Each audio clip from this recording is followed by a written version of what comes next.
In the ring we stand tall, words of blades that never fall, debate like warriors brave. Every thought we give and save.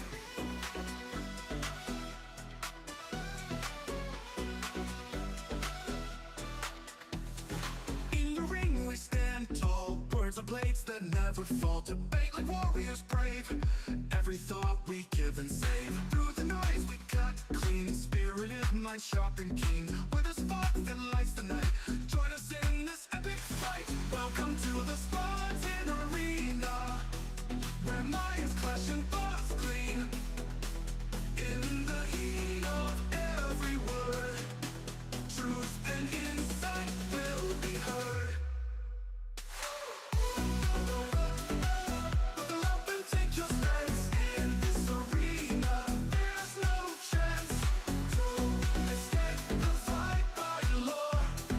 Dive in deep and search for more. From heartfelt talks to fierce debates, we explore what fate creates. Side by side we seek the light. In the dark our minds ignite. Welcome talks to fierce debates, we explore what fate creates. Side by side we seek the light. In the dark our minds ignite.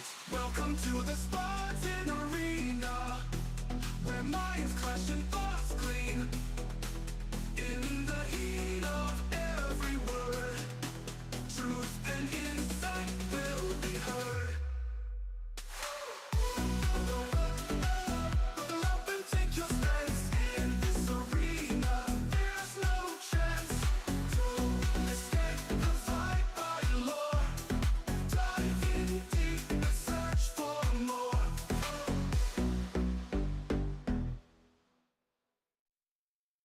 In the ring we stand tall, words of blades that never fall, debate like warriors brave.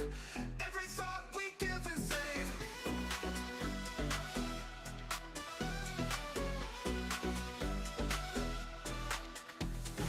In the ring we stand tall, words of blades that never fall, debate like warriors brave.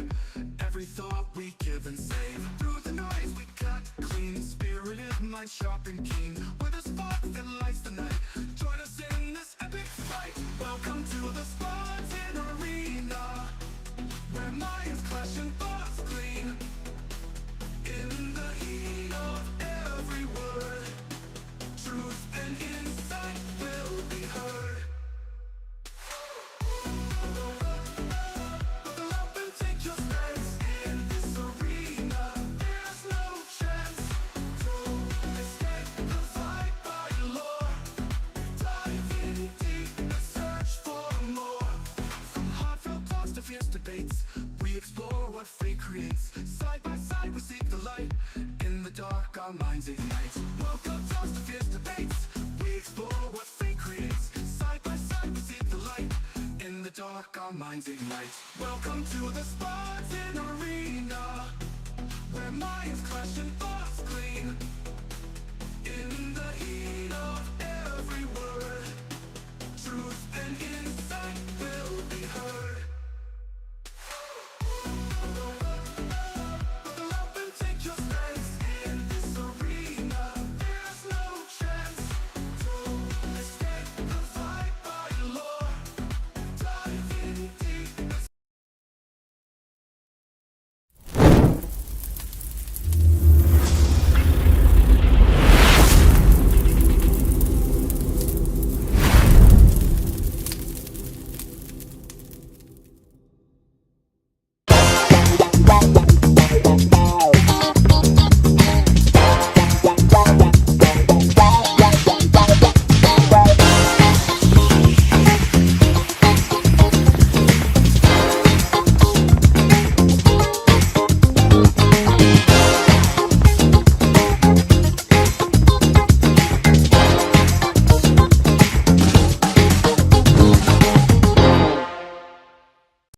for more. Good evening, everyone. If you guys can hear me, put a thumbs up in the chat if you can. But I'm Mr. Bennett, and welcome to another edition of Next Gen Training. Still trying to set a couple things up here for this evening. As you can see, I'm kind of coming from a different location. I'm in my dungeon gym here, and we're going to be talking about Fitness 101. And so hopefully we'll get to show, starting in earnest in the next couple of minutes. So just give us a few minutes and bear with us as we try to get all these streams together. I'm going to have actually 2 views tonight that I'm looking to set up. So hopefully I can get this done within the next couple of minutes. But again, we appreciate you guys being with us tonight on another edition of Next Gen Training, as I certainly am waiting for my partner, the coach, also to show up as well. So I don't know if we could play some music in the background or, get some things going until I can get this fully configured. For some reason, I can't get the link in Facebook. If someone can drop, Pete, if you're back there, if you can drop the link in the our typical messenger chat so I can get my PC up quickly. If you could just drop it in there. For some reason, the link that I copied from the email, for some reason, is going into my own restream. So if you could drop it in either your personal chat or the chat between me and David, that'd be terrific. But if you guys are hearing me okay, again, just hit the like button or thumbs up and let me know how this thing is coming through as I continue to, like I said, set a couple more things up here, and hopefully we'll be able to get this thing going in the next few minutes. Got a few things I need to upload as well, and we're looking forward to getting started with it. So I'm just going to keep working here until my partner shows up. Maybe you can take the floor for a minute as well. But again, Pete, if you're back there, drop your link in our messenger chat for this live, so I can get that aspect of the YouTube going as well. So, but while I'm doing this, I might as well ask the question while I'm at it. How are you guys making out with your pies? Right. So again, we always talk about pies. P, your physical. Okay, so I'm listening to myself. I'm sounding pretty good on the live here. So, but how is your physical doing? Okay, how's your health doing? Obviously, I'm recovering because now I'm still recovering from my lat injury, but also I did legs Tuesday night, so I'm pretty wiped out from that. Still, they are not ready for another workout. So one of the things I was going to be looking to do tonight is to have some videos that I was going to upload and share, so that we could see kind of how I execute certain movements rather than trying to do them, because I don't know if I could be able to do them here tonight. So we're going to try to get that going. But overall, yeah, make sure I turn that off. So that's good. Intellectual is always growing. In fact, I'm going about to travel for business this coming week, so I'm going to be exposed to different experiences in warehousing and whatnot. So definitely looking forward to that kind of experience as well. And then also, maybe this might be a little bit better. But then also, I'm also looking forward to, emotional health. Again, pretty good. I said last week was pretty challenging with all the issues I had to deal with the women in my life. So, hopefully that's doing a lot better this week. And I'm taking some proactive steps also to make sure that the emotional temperature in the house is steady. So that means spending some time with some people who could certainly benefit from us getting together. So we're gonna, take some proactive steps to make sure that we keep things in a positive direction. Spiritually, again, that kind of, for me, that holds everything together. And again, trying to make sure that we maintain that. So again, shout out to Catelli in the building tonight. Shout out to Marianne Constantine. Good to have you here in the building as well tonight. So, definitely looking forward to a good show. Now, again, we have some I know Catelli is a fitness expert. So, so certainly getting her here is going to be challenging in and of itself. Trying to make sure that I got to be on my A game when talking to talking fitness when she's in the room. But hopefully, I can certainly drop some gems and some nuggets that'll be useful. That'll be informational for you as we explore this topic. So again, we spent the first 7 weeks of the show we spent talking about different aspects of just your mindset, the mindset that you have to go into anything. And certainly when it comes to fitness is all about mindset. One of the things that I really try to incorporate in my fitness teaching is the proper mindset. When you go about, how do you approach things is important. So again, your attitude really before you get to the gym or before you get into your workout is going to be just as important as it is when you are just going through the habits and activities. In fact, there have been times when I've had clients and I've actually sent them home if I didn't think they were coming with the right energy, with the right motivation. A lot of times I would just I would just send them home. So let me do this because I'm hearing an echo. See, I'm here twice. Image. You can keep the front image on, and I'll just keep the phone piece going. Let's see, I got two of me here. All right, so I'm gonna keep the phone audio because I'm working the audio from my wireless device here. Oops, took that out by mistake. Okay, so I'm gonna keep this here for now. In fact, I might have to run it via my Bluetooth. That's why I'm waiting for my partner to get here. And there's a couple things that I need to upload as well. So let me just get to that. You got? Let me know if you guys are hearing like a double, if you're hearing like an echo. But if you're not, if I'm still good here, that's good. That's good. Just keep me. So you guys be my eyes and ears while I still work a couple of these things. Yes, it's the mirror universe. Bad Paul, good Paul, bad Paul, good Paul. So hopefully we can yeah, get some things going here, positive. All right, but again, so how are your pies? How are you guys doing? If you want to just drop in your in the chat, your PIES. How are your pies doing? Hope everything is going well for you, and that you are succeeding in the areas that you need to succeed in. Right. I think I'm gonna turn one of these guys off. There you go. So I don't confuse people. I'm just gonna leave this here. And now I'm going to go to the live and I'm going to put this up. And guys, if you could just make sure that Coach um, has the link for this evening. Definitely make sure he has that so he can certainly join the show. But like I said, this is a first time setup for us. But again, hope everyone's doing well. Hope everyone is enjoying your week. Okay, so I got the exercise, I got the training 101, and I'm loading that up in the background now. So once that comes up, I'll drop this on. Okay, so that's good. So I'm going to present that. Okay, so that's on the side. So just keep that on the ready when I get this other side ready. Now you don't have to bring it up now. Bring it up now. Let's take that down. Take it down for now.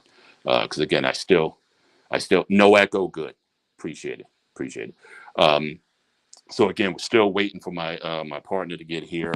Let me just drop him the link one more time, just to make sure that he has it.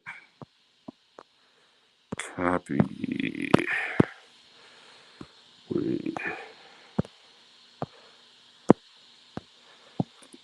Okay, so he's dropped. So I dropped that to him. So just to make sure doubly that he has it, and think everything is good. Everything is good here. Everything is good here. Okay. Let me just do a couple more things here. Go to my downloads.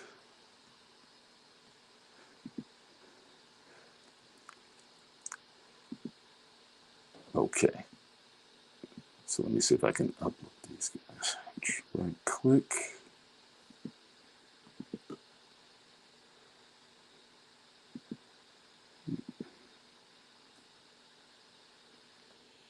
All right.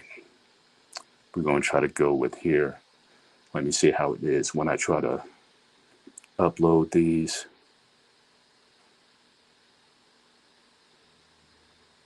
How big these are. Okay. Presentation.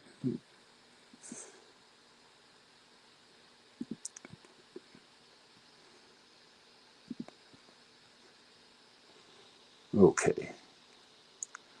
All right. So looking at this, doesn't look like it's going to give me the ability to upload direct video. So let's, David, if I'm doing something wrong, you let me know. But I was trying to Yeah, I'm trying to upload. Okay, so what I may have to do is just play these out right. So let me just try one of these. Again, just bear with us, ladies and gentlemen, as we almost ready to get this thing started.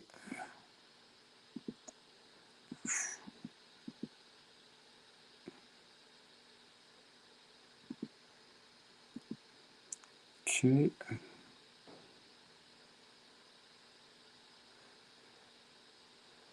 And I'm just gonna,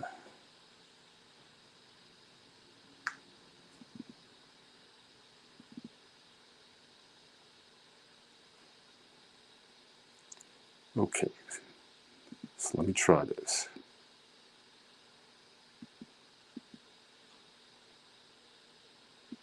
Window,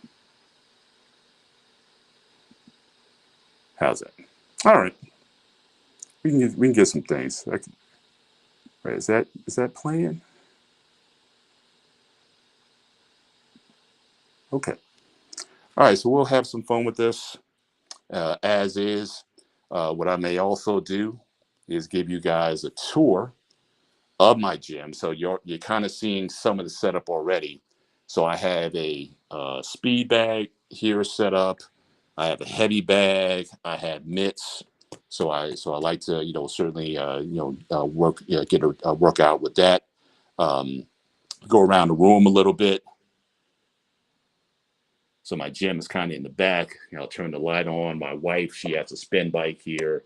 She used to be a spin instructor for a number of years, and so it's definitely both of us have tried to live and maintain a fitness lifestyle, and so we're always looking to promote that and to make sure that we keep the message of staying healthy and being fit always at the forefront of everything that what we do. All right, so let's get into this then. Like I said, as we wait for Coach Fro to come up. Now, again, my approach to fitness, uh, in some ways, it's old school. It's very old school. But just looking at the current landscape when it comes to fitness, is a little bit non-traditional. It's definitely something that you don't hear as much today. But I tend to keep it very simple, but I also keep it very exact. And also what I'm shooting for, just to give you an idea of like the client base. I don't work with like a lot of bodybuilders or people with you know uh, who have specific um, uh, training goals. My thing is, how do you stay fit, whether you're age 14 to 80? Um, I really have a very general approach to fitness, to strength training, and so that's what I promote. Some people appreciate what I do, some people don't. You can go to YouTube and you can see there's a plethora of fitness channels and training techniques and study after study after study. Everyone's trying to find the perfect uh, workout, the perfect system. And the more I look at that, the more I realize there isn't necessarily one. My main goal is to, again, if I can get people to cover about 80% of what they need to know when it comes to fitness, uh, I'm happy with that. All right. I'm not saying my methods are the only methods. There's a lot of guys out there. I'm not saying I'm the most buff guy out there. You can find, again, bodybuilders, guys who have 8-pack abs and all kinds of things that can outdo me. I'm not in competition. But I try to make what I offer, I try to make it palatable to the masses. Most of my clients that I've trained over the years, really, only a few of them had an athletic background. I mean, I work in the IT field. So a lot of the guys I work with tend to be of that, of that ilk, never exercise. And a lot of times, those are the best people to work with. And the reason why is because, you know, you don't have to unlearn a lot of things. We all kind of, raised and taught certain things. And anybody who's ever taken, say, martial arts, you'll recognize and you'll understand that some people, um, you know, they're so married to their system or their way of doing things. And I've tried certainly various things over the years, and a lot of times it's about finding a lot of times what works for you and your lifestyle based on your time and what can you fit and what can you be committed to. I think that's really an important aspect of it. Whether you're, like I said, whether you're 8 or 18, or 80, what can you stick to over time? You're probably going to be better off if you're able to do that. All right, just I got one more text I need to send here.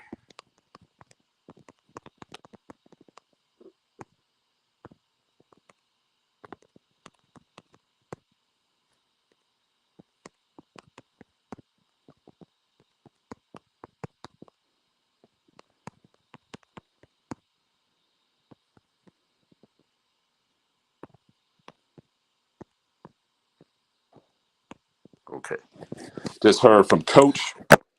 He's having some issues with some technical issues. So again, so hopefully he's going to join us soon. But we're not gonna delay any more.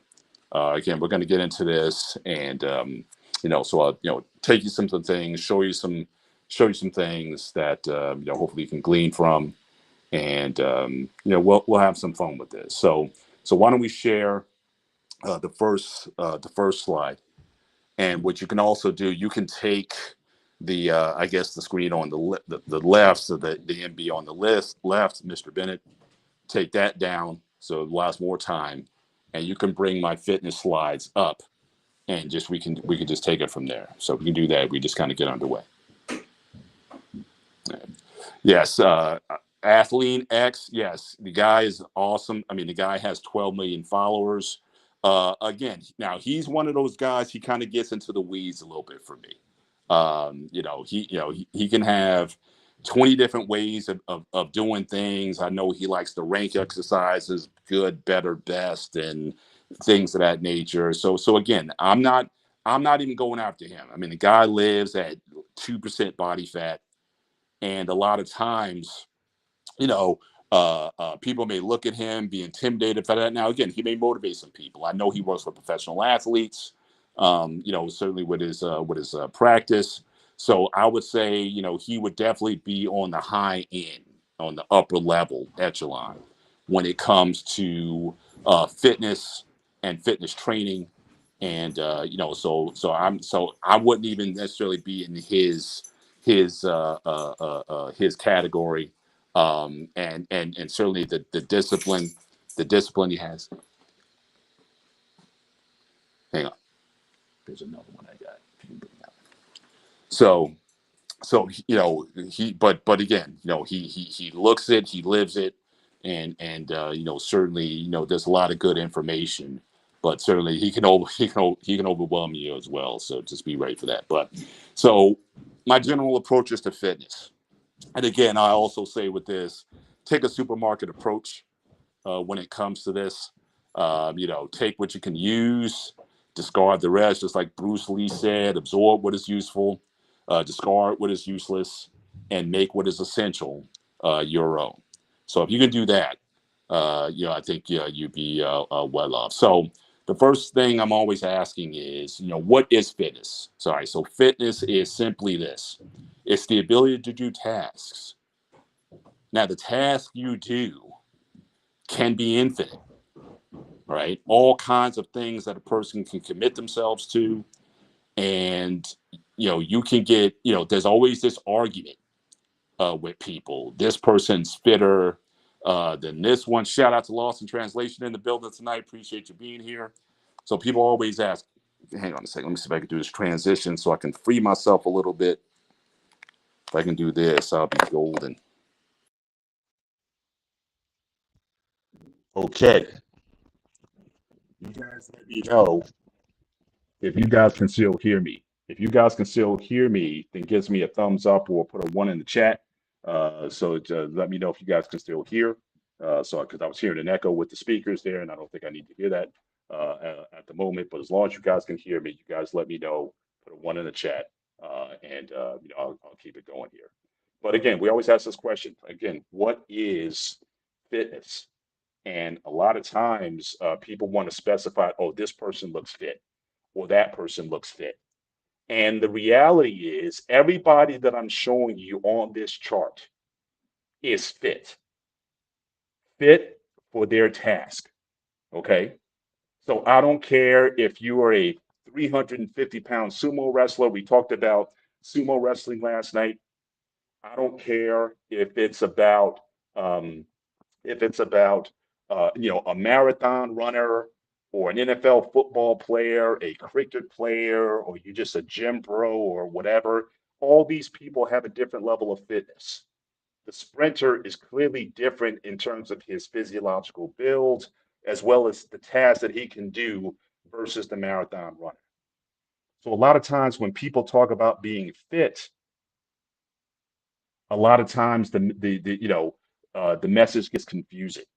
It's all about what do you want to be able to do in life? What abilities that you want to have? And you have to, certainly define that for yourself. Nobody can really define that for you. And again, based on what your goals are, that may change what you do in the acquisition of that specific fitness. Now, Catellia, now she puts a definition in. If you want to share that on the screen, says fitness is a state of being healthy and being able to perform daily activities effectively, which includes aspects like endurance, strength, flexibility, and overall well-being. I agree with most of what you said. The only thing I would say is health is a totally different category, right? Health has nothing to do with fitness. A lot of the people that you're seeing on the screen are incredibly fit, but they may not be very healthy because health, by definition, means the absence of illness, disease, or injury. The absence of. And so you can be very healthy in terms of you can go to the doctor and you can say, "Hey, there he is. Good to see you, Coach. How you doing?" Dude, All man, right. I see you got your good workout going. Go ahead. So, so again, you can go to the doctor and get all your numbers checked, and everything can look good, and no problems.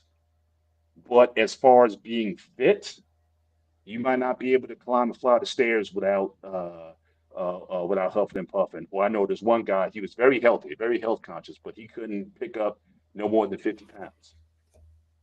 And then likewise, you got folks who are very fit, but they're not very healthy because they got injuries. They say if you play football and coach, from a football background, um, most football players, they say you play hurt.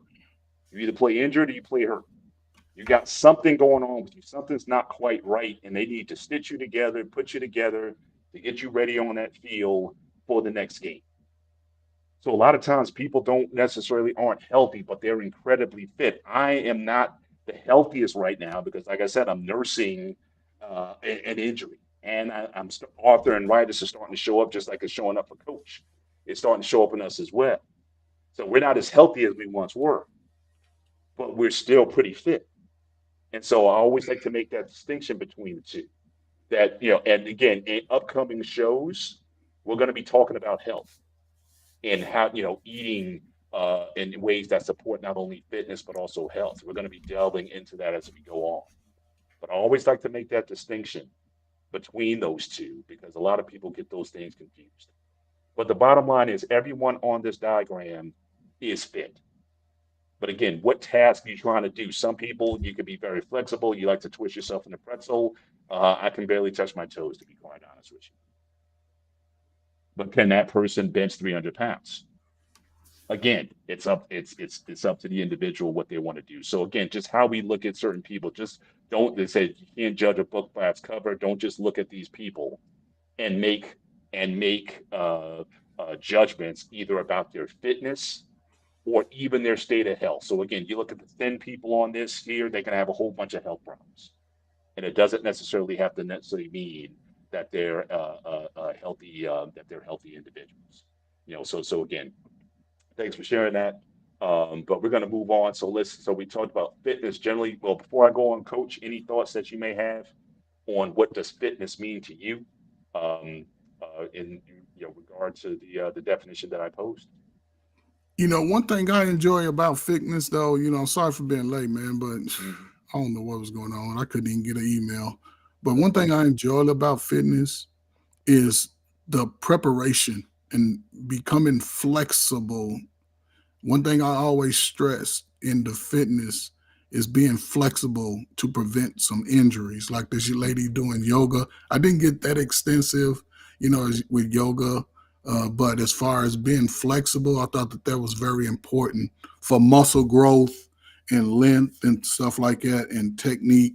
And there's always been a saying that, you know, I used to play basketball and football. So you come out of football season, you in football shape, and then they say, okay, you got to get in basketball shape. And the whole Mhm. dynamic of that training would just change. Now you're just doing running. Basketball is pretty much 20, 30, 2 or 3 minutes, 20, 30 seconds, 2 or 3 minutes before you get a break. So the style and the form of getting in shape maybe lost 4 or 5 pounds in the process because you're doing a lot of running. But yeah, Mhm. it's a difference. You know what I'm saying? Like you said, you fit, but are you in that good shape? Are you Well, are that's what you I'm saying. See, you're in shape regardless, yeah.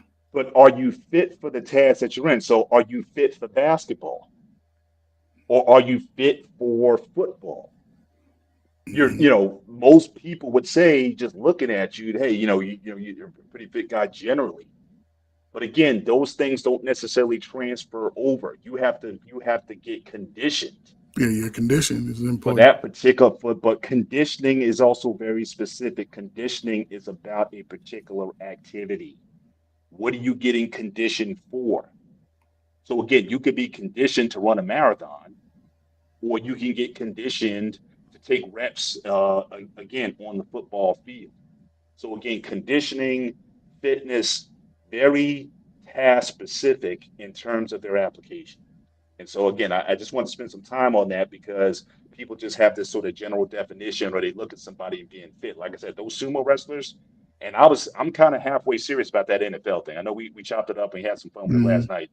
But if you ever saw a sumo match, those guys are incredibly fast, incredibly powerful. And even when we were showing the footage last night, Micah Parsons, the guy was basically standing still. Micah charged at him and tried to move him, and once he planted his foot, he couldn't move him. Now Mhm. imagine if that guy applied equal force going the other direction. And so definitely he would have had even more advantages with a guy like Mark Parsons if he was like really in that mode of what a sumo is, that warrior spirit, and he wanted to kind of attack him. Then that would have been interesting to see. But you saw when he pushed on when Micah Parsons pushed on him, the guy was smiling. He was kind of laughing. He was like, but if he was like gassed up and ready to go, and he wanted to go head to head, I don't know if Mike can come out of that. You know what I mean? So again, so we have to look at all aspects. I know Catelli says she did gymnastics, absolutely staying flexible. All those things are certainly important. We're going to get into that as well. But let's get into exercise because this is kind of where my buttons are, and this is probably going to be the most controversial thing that I may say, okay, in this entire presentation tonight. But again, these are the principles I stand on. And the more I live, the more it makes sense to me, this definition. So, as far as exercise, so we're talking about fitness 101, let's talk about exercise. Now, exercise for me, okay, is very specific. All right. Mhm. So, exercise, the way I define exercise, is a planned, structured, progressive process where one performs demanding work congruent. All right, that's going to be important too. I'll bring that in. Congruent with proper bodily function volitionally exerting or contracting against meaningful resistance to stimulate improvements, maintaining or slowing losses in fitness. Now, again, everything else is a skill. So again, there's exercise. You work in terms of exercise, which has specific goals, and then you have skills that you get better in, and skills are typically developed through repetition of effort. So for me, yoga is a skill. Okay. Dancing is a skill. Running is a skill. But if you want to talk about exercise, we have something in mind. Conditioning is essentially a skill. But when you talk about exercise, we trying to get from point A to point B, and in particular, in terms of your overall strength. Because my general philosophy is the stronger you are, the better, especially when you start to apply yourself in these other endeavors, you're going to be better at that particular endeavor. So the stronger you are playing football, you're going to be better at football. You work on your skills in football, running, tackling, catching, those kind of things. Those are skills. But the stronger you are, the better you're going to be at it. Okay. If you're even in now with the gymnasts, now, Catellia talked about flexibility. But have you seen these gymnasts? Have you seen Team USA? These gymnasts, especially the men and the women. Now, it used to be these gymnasts used to be these small little girls or whatever, not even 100 pounds. And I just saw this last Olympics 2024. Every single woman on that Olympic team was jacked, thick, muscular. Yeah, it's a different So training. they could so they can do all of these explosive jumps and twirls and body position moves. If you look at just the overall health of a gymnast, just a male gymnast, the muscle that these guys have. Now, again, they don't have big legs. In gymnastics, you don't want to have the legs too big because that's a lot you got to twirl around, especially on the pommel horse or whatever. But their upper bodies, they could put some posing trunks on some of these guys, go into a bodybuilding show, and they could probably place in a bodybuilding show. That's how ripped a lot of times these guys are. But when I talk about exercise, when people says how often do you exercise, a lot of times what they're giving me is how much are they working on their skill, but they're not necessarily exercising. They say I go to the gym, but are you exercising? And so let's look at some of these things that I highlighted. Again, I truly the exercise needs to be planned. If you just go into the gym and you just winging it, oh, I feel like doing this today, and then I'm going to go and then maybe next time I go to the gym, I feel like doing this today. That's not a plan. You're just going through the motions. Also, it's structured. You should know before you go to the gym or to your trainer or whoever it is what exactly that you're doing. I don't believe in surprising my clients when they come over or when I go to them. They're going to know what we're going to do because what I want, we talk about that mental preparation. I want them to be thinking about what we're going to be doing in this next workout. And I want them also to be thinking about how they did in their last workout, which gets to the next point here. It should be progressive. I've seen a lot of people over the years go to the gym and there's no progress at all. They do the same weights, the same number of repetitions over and over again. There's no change in the body because the body will always adapt to the stresses that you put on it. And so the body, if you just leave it by its own homeostasis, if you just leave the body there, it wants to stay right where it is. No change. So you have to force it to change. So a lot of people say, "Yeah, I go to gym. I do my little dumbbell curls, and I do I walk around walk on the treadmill for like 30 minutes or whatnot." I'm not saying those aren't good activities, It's good for certainly for blood circulation movement, your joints and getting things going. There's nothing wrong with that. Going for a nice long walk, especially after a big meal, there's nothing wrong with that. That's certainly a good thing to do. But you're not going to do anything to dramatically change your body shape or your structure or your body fat percentages if you're only going to go in with that minimal amount of work. And so again, yes, can tell you the same every year. They're diligent. You see them there every night. But are they really challenging themselves?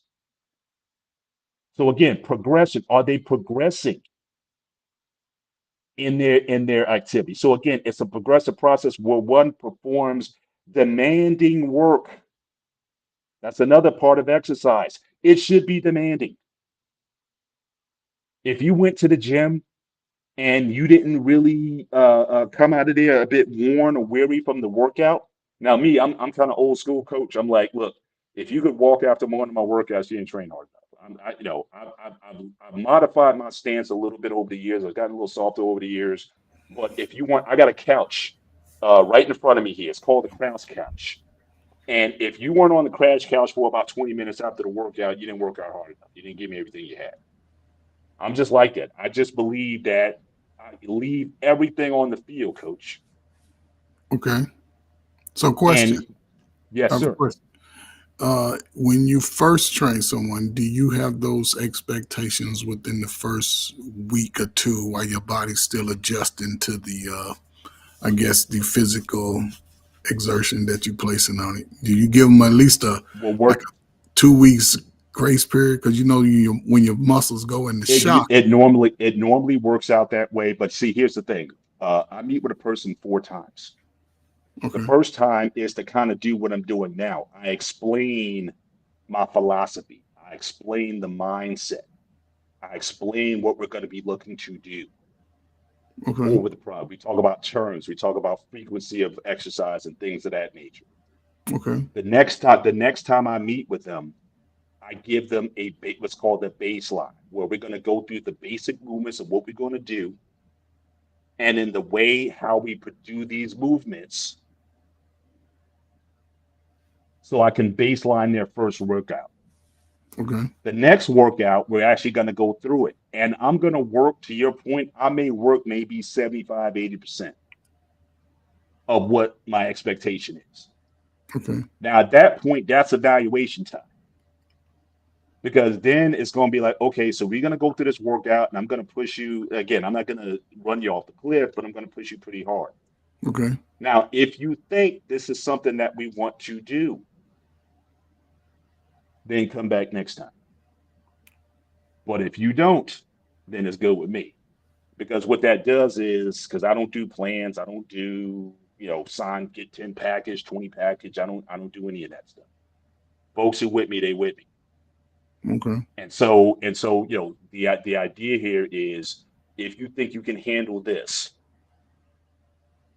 then you come back and then we kind of get into it. And then it's just a mindset that I teach over time. Again, they may not get it right away because a lot of times what happens is when we talk about, failure, there's a mental failure and then there's a physical failure. My goal is to shrink that difference between the two. And so, a lot of times it's like, yeah, you may want to quit because it's starting to get hard. So I get that lactic acid starts pouring in.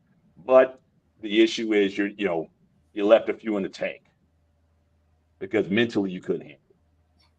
But over time, I'm teaching failure. And this is what we talk about even in our mental lessons. A lot of people are so afraid to fail. Mm-hmm. And what I try to do through the physical space is I try to teach them to not stop, quit avoiding failure. That Mm-hmm. failure is a good thing. And Okay. so if you can learn how to fail here, then you can learn how to fail in life. And so that's just part of what I do. So again, we're working up to this point. Okay. So again, I don't kill them, I don't delete them, but they're going to get a flavor of what this is going to be, what this is going to be like. So in your approach, right? Do you? I guess. I think I had the question. Hold on. Do you? in your training process, right? Are Mhm. you man, what's that question? Man, I had a great question too, man. Because you said something very interesting. Are you it'll come back to me, man. I forgot Okay. it. It was man, it was crazy. No problem. No problem. No problem. We can come back to it. But I just want to look at when it comes to now, again, my primary focus is strength training. So again, I don't do diets because again, now I can give you suggestions on what to eat, but I'm not living with you. You know what I'm Yeah. saying? So again, I can say I can lay out a perfect, eat these macros. I can give you all of that. That's the one aspect I can't control Yeah. is what you put in your mouth because you're not living in my house. I can't Right. you get them ding dongs or whatever. I can't snatch them out your hands or whatever. You know what I'm saying? Yeah. So, but the thing is, it's going to show up in the workout. If you're not resting, it's going to show up in the workout. If you're not eating properly, it's going to show up in the workout. Yes. And so after a couple times, if I'm not seeing again that progression that we're talking about, if we're not seeing that progression, then I'm going to ask some questions. How you been Mhm. living? Oh, I've been working overtime. It's been stressful, and yeah, I've been eating fast food, and I've been doing this, that, and the third, or whatever, and I just haven't been able to get down to it. So okay, well, those are things you need to fix. Okay. So, And brother maybe if you Ben, need, yeah, no, go ahead. I got the question right. Okay, go ahead. Do you provide more of a training, I guess, regimen compared to just a workout regimen? No, I would say mostly it's a workout regimen because when you say training, to me, that's almost like you're working on your skill. Like I said, everything else is a skill. So again, if you're like an athlete, if you want to do like the sled drills and sandbags and carrying heavy weights, walking from one end of the lot to the other, and things of that nature, those kind of more athletic things. No, I keep my workouts very simple because again, I'm targeting about what 80% of what most people can use from the age 18 to 80. I'm not going into any specifics. My goal is to give you a stronger and therefore fitter body. Now, any other activity you want to do outside of that, that's on you. I'm just looking to give you a stronger physical frame with which to do that with. But I don't get specific. So, again, if a basketball player trains with me, I'm going to get him stronger. We're not going to do any basketball stuff. That is what you got basketball trainers for that. You got coaches, you got all kinds of folks for that. I work in a very basic space. Guys come to me to get stronger and overcome some mental barriers. So again, so it's not training in terms of for a specific task.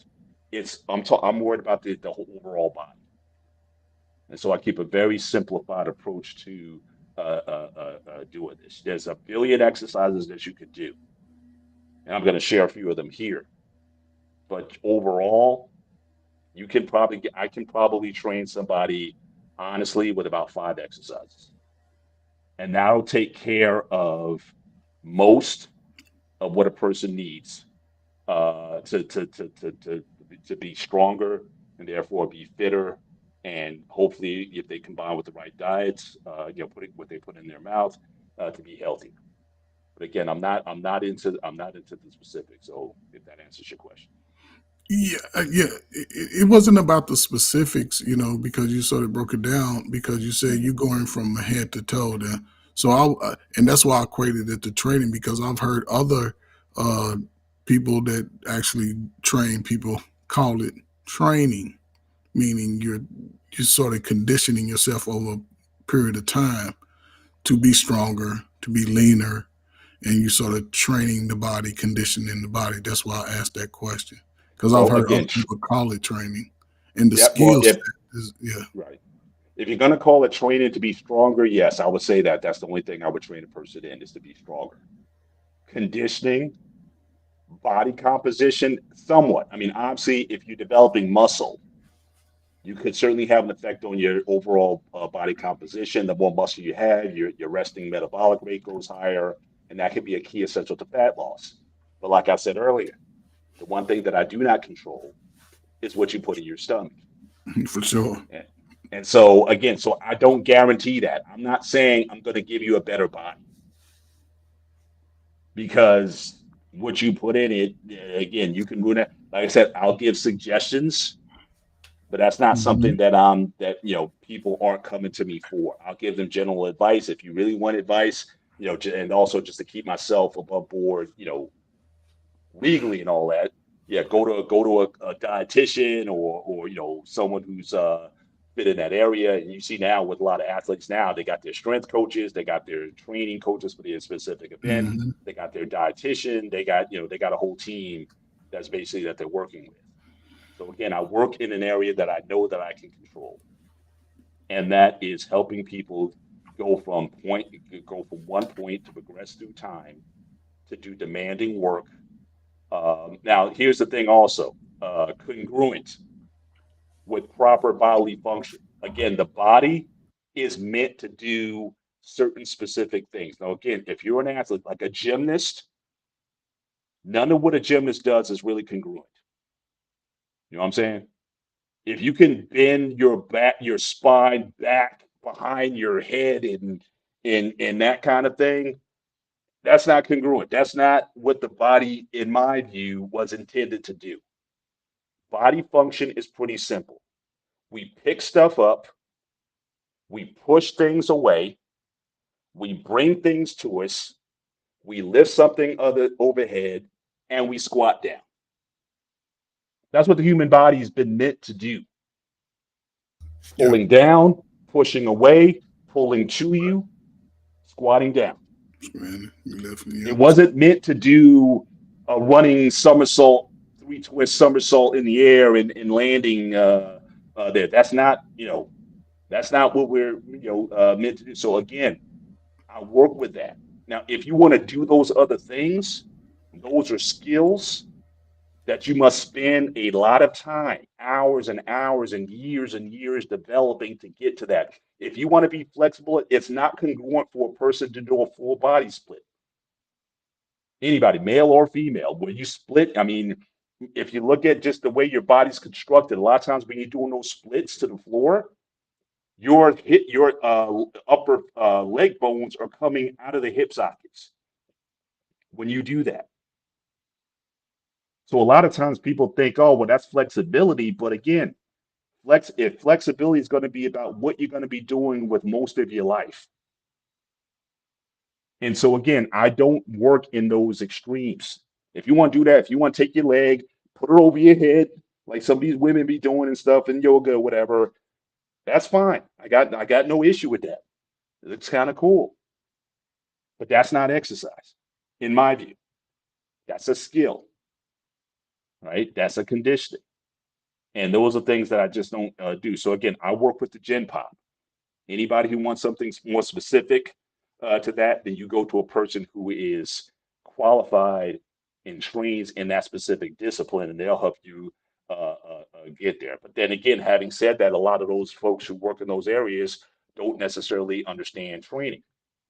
So again, I don't do anything that's not congruent with bodily function. You're not going to see me putting someone on one leg on a medicine ball,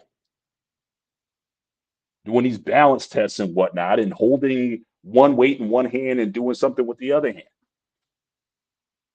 That's not congruent.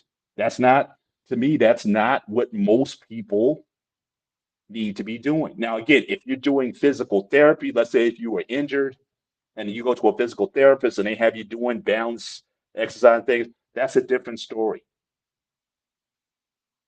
And even when I've had people who've had to go to physical therapists and whatnot, I say, okay, do your physical therapy. Now, if you want to share, let them know that, hey, you go to a trainer, hey, share your program.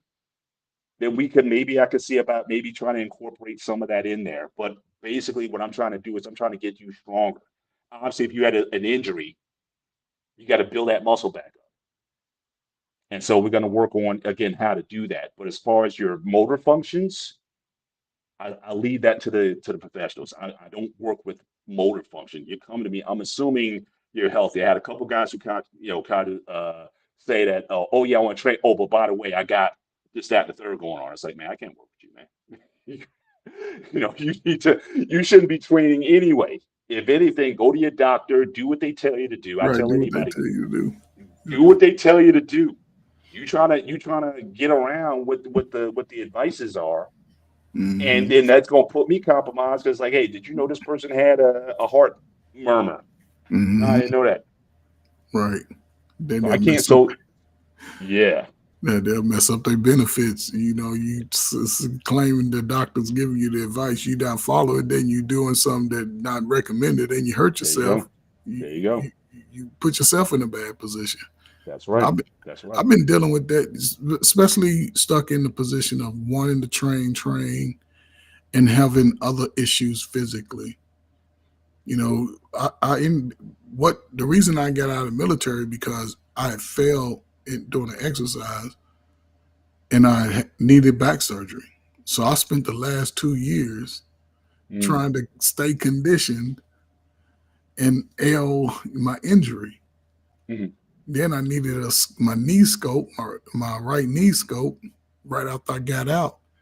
And I've been doing a good job. Like I said, I tell you my weight, but you know, I can, I still got I don't have a big gut. Mhm.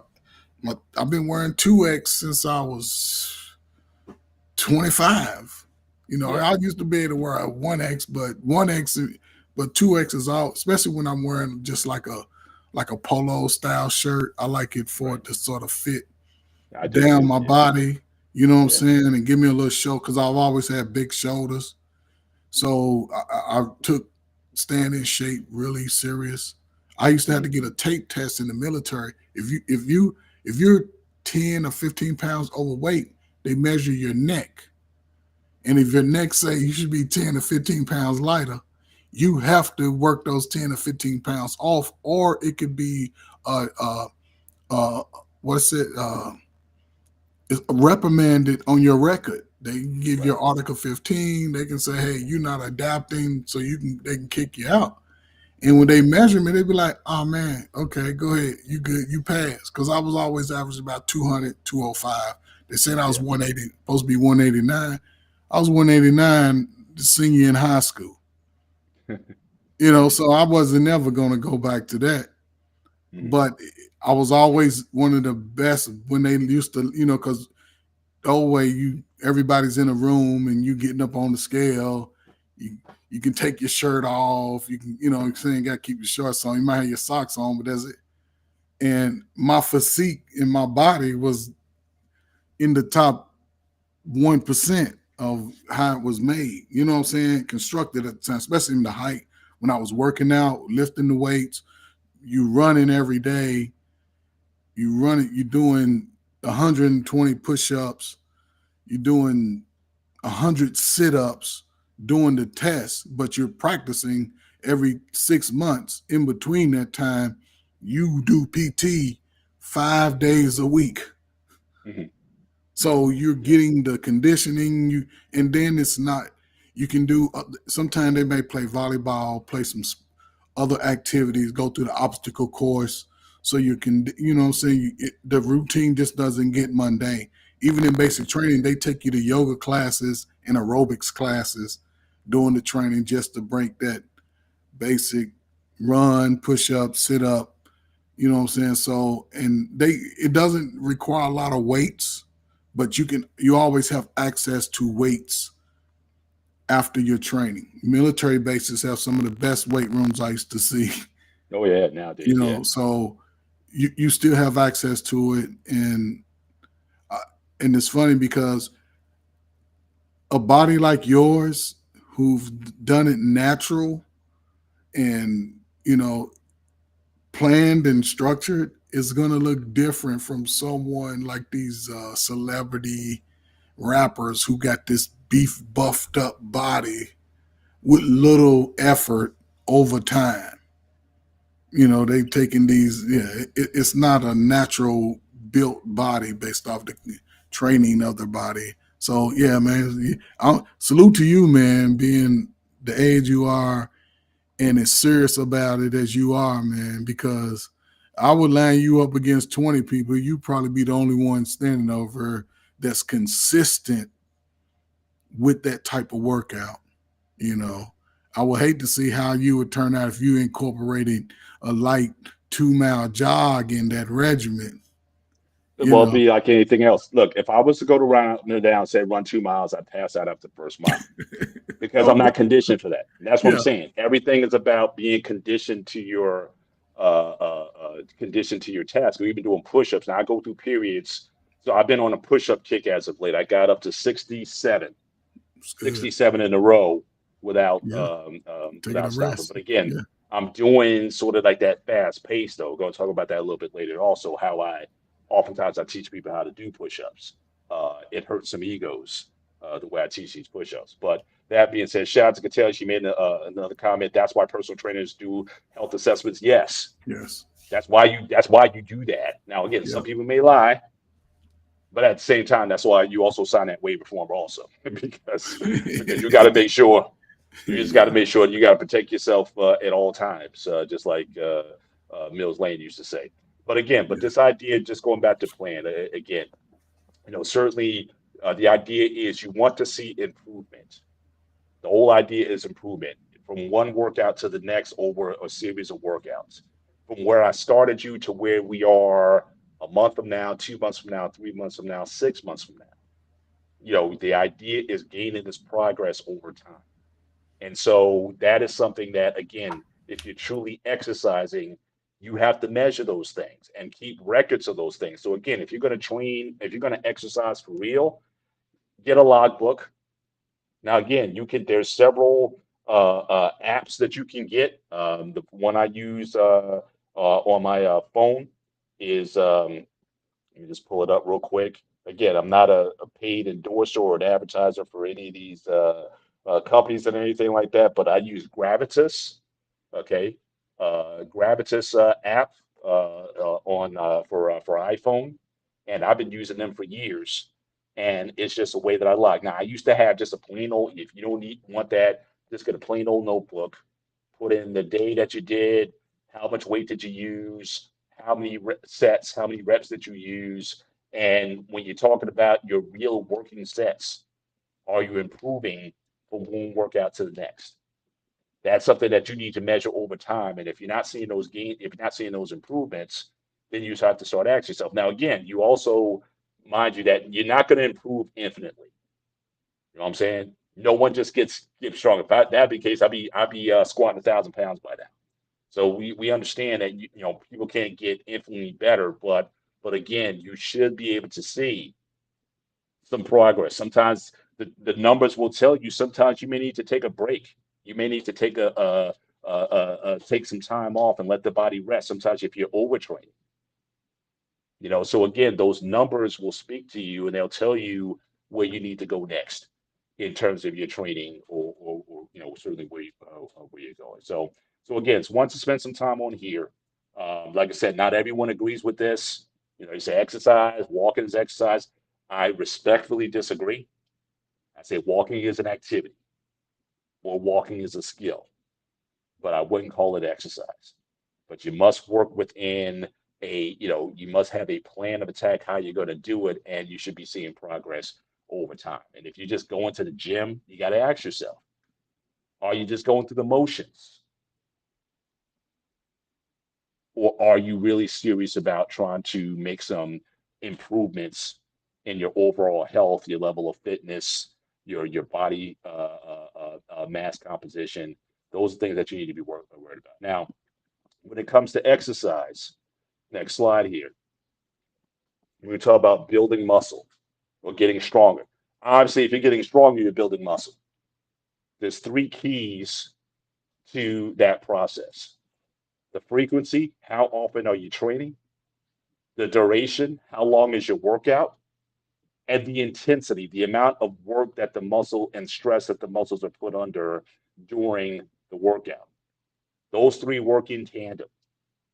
And so when you're talking about, for a lot of people, if you're going to be working out frequently for long periods of time, now back in the day, go back to the Arnold Schwarzenegger era, those guys basically trained every day all day, twice a day, with with the way they used to train back in the 70s.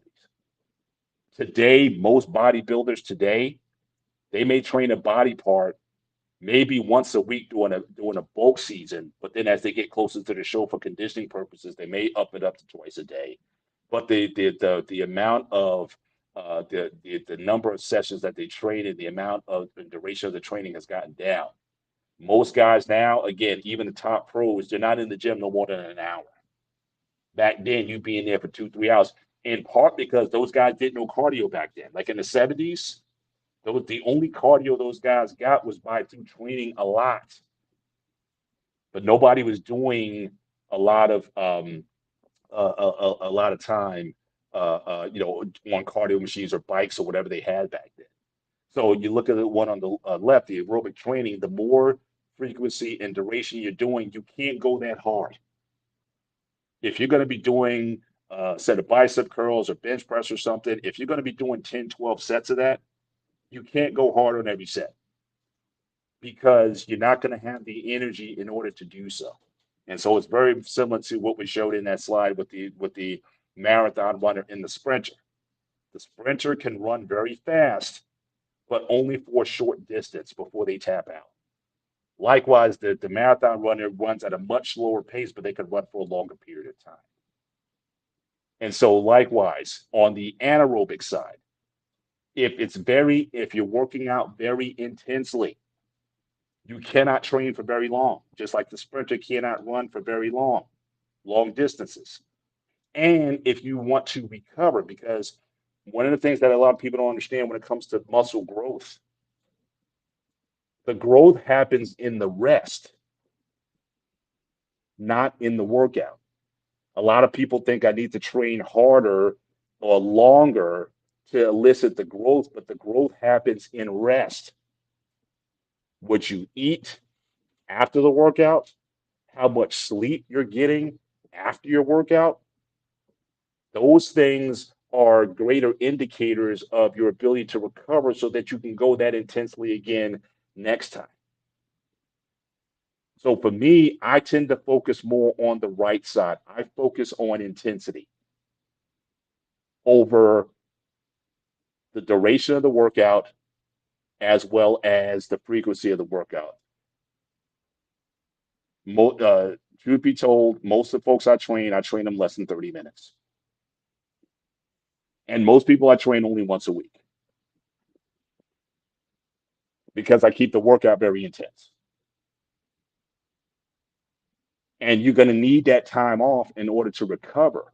Now, this also is another reason why I've had success with athletes in the past because their workout schedule isn't conflicting with their skills acquisition sessions. Again, if you're in basketball practice every day or, in the summer, you're doing all these drills and all this kind of stuff, taking up energy, you don't need to be over putting too much work in the gym because you're not going to be recovered to be able to perform at the thing that you're supposed to be doing. Again, basketball players play basketball, so you should be spending most of your time playing basketball, not being in the gym. And so I'm going to put that emphasis on we're going to make this workout very intense, but it's going to be very brief. And we're going to make it infrequent, no more than twice a week. And so that's where I come down. Now, again, you got people, they're pro volume. You got to do 20, 30 sets of an exercise, 4 or 5 different exercises for it. You hit the chest, you need the flat bench, you need the incline bench, you need the decline bench, you need the flies, you need the dips, all in the same workout. Again, for most people who just want to be fit and strong for their age, you don't need really no more than 2 exercises per body part. And if you do it intensely enough, you only need probably no more than 1 working set. Now, I said working set. That doesn't mean that you don't do a couple warm-ups to kind of get the blood in the region and kind of get yourself primed for it. But you don't need a ton of sets. But again, I used to train that way. 20, 25 sets per body part. And it got to a point where I plateaued out. I wasn't growing. I was going through the motions, even though I was training long and what I thought was training hard. But my body was like, can you give me a break, bro? And I'm an ectomorph, okay? Unlike you and Catalia in the back, Miss Mesomorph over there. So for me, my body can't handle a lot of volume like that because again, ectomorphs, again, you have to take it easy. You can't do all that endurance. You can't put all that stress on the body. You got to give your body a chance to rest. And what I've also discovered, just again, getting back into the mental thing, what I've also found is that's also true in life. A lot of people, like when you like trying to take a test, you know how people cram for a test? And a lot of times that cramming doesn't work. They say the thing to do is go hard for about 15, 20 minutes, then step off, go away, take a break for a few minutes or whatever, come back. Do you give yourself the mind the ability to absorb what you learned? Or is it just next chapter, next chapter, next chapter without any kind of absorption of what was done? So you have to give yourself that if you really want to, if you really want to, you know, have that kind of growth. But again, overtraining is could be a very real thing. Now, again, to prevent overtraining, now again, you got again, I'm not downing anybody here. I'm a fan of bodybuilding and whatnot, but some people go to other means in order to recover to put in those long workouts. And I've never ingested any of those things ever, and I don't suggest that to anybody, to anyone either. Yeah, Latina mesomorph. We gain muscle and burn fat very easily. Yeah, yeah, that is true. But so that's kind of where where I come down on this. Okay, so again, brief, infrequent, but highly intense. Now, by highly intense, I don't mean going crazy and crazy kind of lifts and ballistic lifts and momentum and throwing weights around or whatever. It is completely the opposite. Because my thing is this, it's not about the weights that we are lifting that's making the difference. It's what the body does, what congruent function your body does.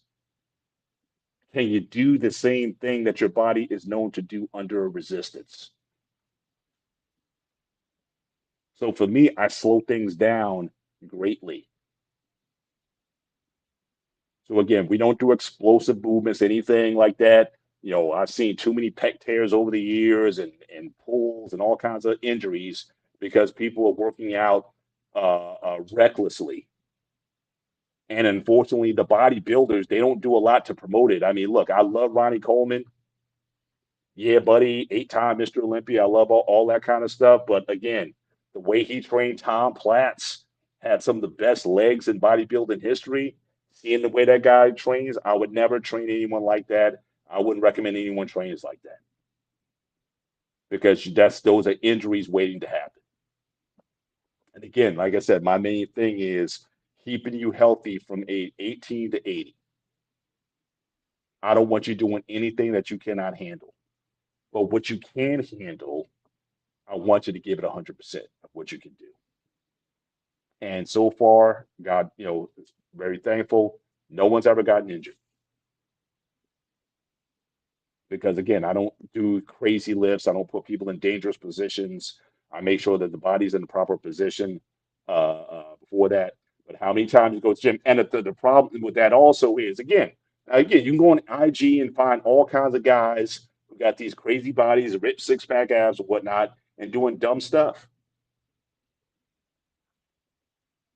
And so a lot of it is it's not necessarily the best way to exercise, but again, it's basically how long you can get away with that stuff before something happens.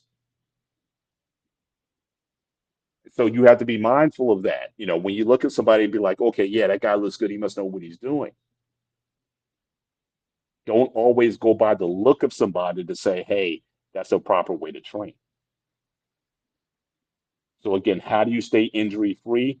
Train congruently with how the body functions. Don't use explosive movements. Use good form and technique. And more times than not, you're going to avoid those injuries. Like I said, when the issue with my lat, I was doing just a ton of chin ups, rapid succession, just kind of doing them like military style, like I was going for a PT test.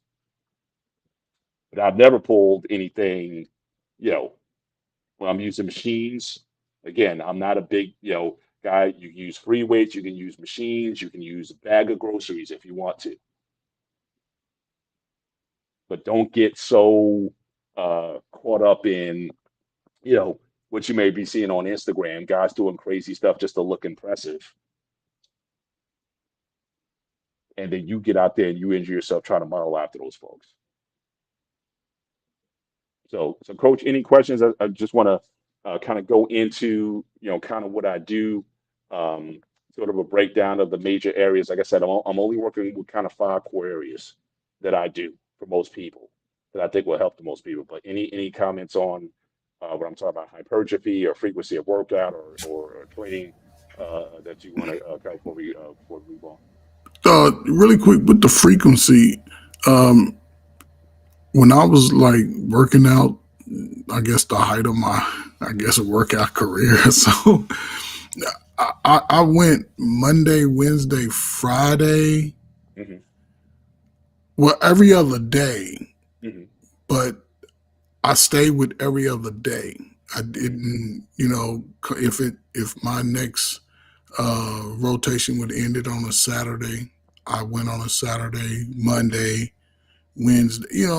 I mean, what is that? It would be Saturday, Monday, Wednesday, Friday. So, but then it was sort of switch up because then the next week it'd be on a Sunday, Hmm. Tuesday, Thursday, and I would alternate upper body, legs. My legs was always something that held its, I guess, its stature pretty much since I Hmm. was a Yeah. kid. Yeah. Uh, but I would always do something mid show, mid section and up. I'll tell you this, and I said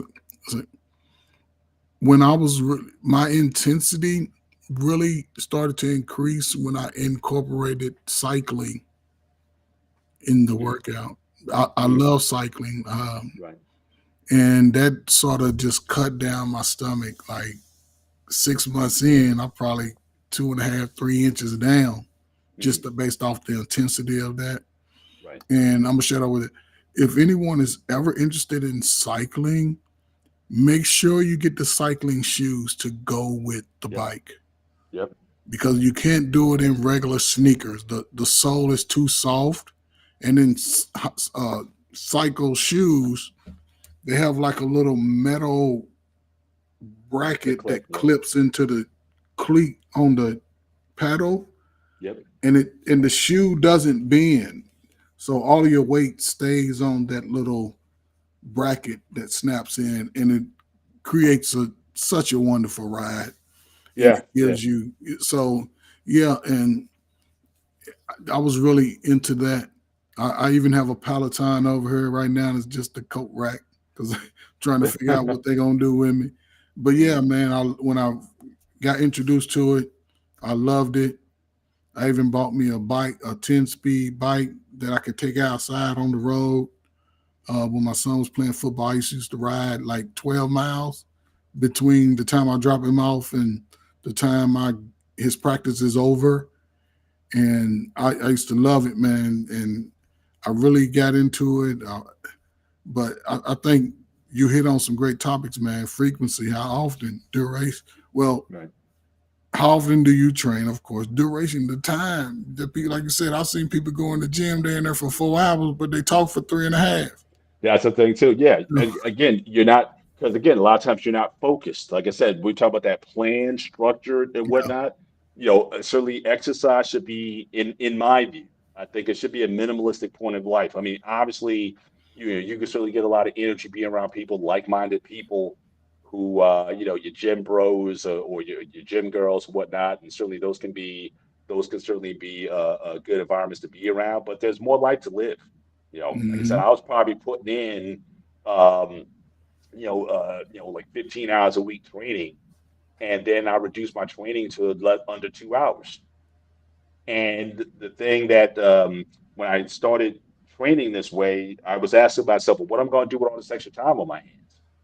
And then somebody kind of sarcastically said to me, maybe I don't know, maybe read a book or maybe hang out with your wife more, play with your kids, do whatever. Like I got all this time. But again, people, you can make an obsession out of anything, even in the fitness realm. That can be a sort of a blocker also. Nothing should hold you so captive that you don't make room for other things in your life. But yeah, for the folks who get to the gym at 7 and they're there until the gym closes and whatnot, it's like that's all they got going on. But what about your relationships? How your relationships doing? What about your intellectual? How's that going? So again, so I'm not a big guy believer in staying in the gym, and it also works for a lot of folks I work with who are busy professionals. You know what I mean? I mean, you got things that you need to be doing and whatnot, and so I don't want you spending all your time here. Get what you need to do, do the workout, and then move on and get on with the rest of your life. But you're right. There's a gym culture that winds up taking more out of you than necessary as well. So again, I'm like I said, I'm very minimalistic when it comes to training. But again, give it 100%, and then you can walk away knowing that you gave your best, and then get on with the rest of your life. Is general philosophy that I tend to use. But let's go into just some of the movements. So again, I titled this exercise at home. Again, I'm not saying to do all these. I'm saying pick one. All right. Like I said, there's basic moves that a person needs to do that's congruent with bodily function. So again, the horizontal press. In other words, the idea is pushing away from you. All right. This is a human function. So again, if I turn here towards my bag here, again, pushing away from you is something that you want to do, right? And there's a lot of different ways you can do that. All right. So again, the basic thing that you can do, especially if you're a kid. Now, again, when it comes to training, a lot of people ask, well, when should you start weight training? Like seriously, I would recommend probably about 13, 14. Coach, I don't know from your experience. I know you worked with kids in the past and whatnot as well. Um, but I would say 13, 14, say the 13, bones 14. Yeah. are, fused. They're not properly fused together yet. So let the skeletal Hmm. structure get a little stiffer before you start there. But again, there's always exceptions. I don't know, you probably remember this little blonde kid back in the day. He was like 8 years old. He had all these muscles all over his body. He was on all the TV shows and stuff. And a few years later, he got burnt out Yeah. because it's one of those people try to make him into a star, and it just kind of ran its course. Now he's got like a regular body right now, but the idea is you want to be able to push against something. So again, that's your chest and that's your shoulders. And it's also your triceps, right? So again, you want to be able to work in that space. So any of these moves, all right, push ups, whether you do them on the wall, whether you do them on the table, on your knees, slow pause, chest press with a barbell, a dumbbell, a machine, anything that's going to push away from you. All right. If you got an attacker, someone's coming at you or whatever, you may have to push them away. If you're playing football, you got to get that drive off the ball. You have to be able to do that. If you're a boxer, if you want to throw a punch, it's kind of pushing away. So you want to be able to use that. So those three main muscle groups: the chest is the primary mover, the shoulder, especially the front part of the deltoid, you want to use, and then the tricep, pushing away. So if I was going to just go to, let me see if I can pull this up um, and see if I can get this to show something here that I can share. Let me see if I can do this. So yeah, so I think I had this up earlier, and let me see if I can present this. window here. So I'm just going to share this. So again, now this is kind of how I do, again, a horizontal press. So now when I do push-ups, it's Mm-hmm. very slow. Now this is from the knees, right? So again, let's say if you're starting out from the knees, then you want to get to your toes, and then you want to progress from there. So again, you want to be able to do that kind of movement, a pressing movement, just to start out with. But also, you saw what I did there. I didn't do them super fast. Not especially if you want to really stress the muscles and how those work. You don't want to go really, really fast on in terms of how you do that. In terms of how you do that particular movement. I think I got another one here. This will kind of demonstrate what I was talking about. So let me share this. Okay, so this is from the front.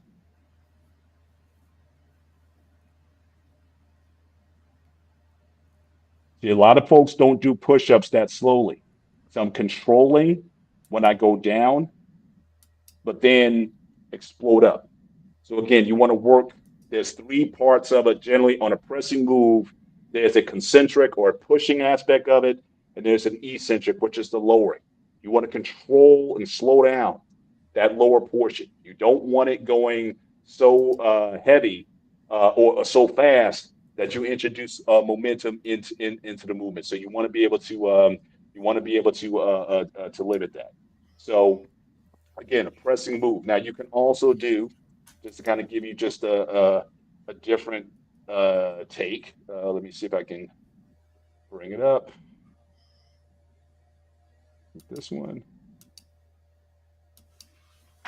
Okay, so I'm going to bring this one up. Now this is a press. Now this is a bench press.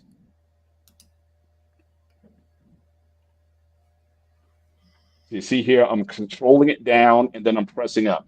Control it down and then you press up. That's my heaviest set there. Now put it down. That's three. What is that? 330 on the machine there. Um, so again, regardless, it's the same movement. Whether you want to do it with a barbell, with a dumbbell, with a push-up, you're basically the idea is that you're pressing in the horizontal plane, the horizontal press. You take care of three body parts right there. Your chest, your front deltoids, and your tricep are all taken care of with that one movement. Now, Coach, did you have a particular favorite out of this? Do you prefer push-ups? Do you prefer bench press? Did you have a favorite? Dumbbell presses? Did you have a favorite that you used to like to do back in the day, or now if you're given the green light to exercise that you prefer? Man, just to give a timeline, man, I love push-ups. We used to do push-ups hanging around the neighborhood at the basketball court. Me and my friends used to, I think at the height of my youth and doing push-ups, I was doing like 110 nonstop. It wasn't no time thing. It was just me and a couple guy friends just talking about getting in shape, and we used to just do push-ups, quite a few push-ups, man. I don't know if I didn't know if I was doing it the correct technique or not. I never really had a favorite as far as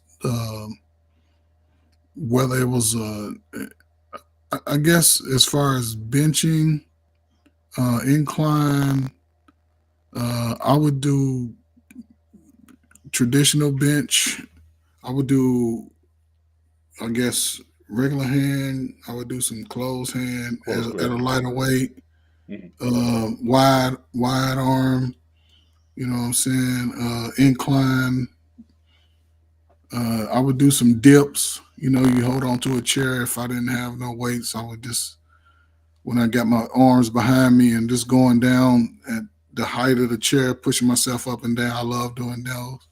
Right. We would get on the dip bar, I guess, when you hold yourself up on the weight bench and you're coming down and you pushing yourself up. Right. Uh, I've always done full push-ups, never really, well, After I had surgery, I started out doing it on my knees for about a month, just so I can get my back sort of up the strength.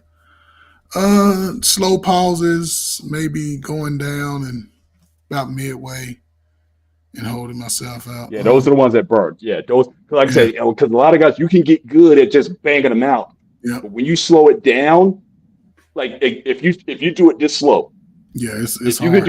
if you can do 10 like Yeah, this, you're doing you're something. doing something. Yeah, That last video I showed was, again, let's say if you're a beginner, you may not have the upper body strength to kind of do that. So I did it on an angle, on an incline. So I know Patel's been talking about, again, flat incline, decline. So again, there's so many different variations you can do with push-ups as well, that it's a very powerful tool. Now, again, if you have access to a gym, there's all kinds of, flat bench, dumbbells, machines. There's all kinds of things you want to do. But my thing is, again, pick one of these and stay with it for a while. Don't change anything for probably, I would say, at least 10 sessions before you even consider changing anything. All right. I don't believe in muscle confusion and all those kind of, fancy terms or whatever. Again, how can you measure that you're getting better at something unless you chart it over time? So let's say if you start out, if you can only do 10 push-ups, you're not going to get better at doing 10 push-ups unless you keep doing 10 until make it 12, 15, 20, 25. So you have to stay with something, and you need to chart down what you did the last workout. Put the date, put the exercise that you did, and the number of reps that you did, or if you added weight, the weight that you did, and stick with it. Don't change it.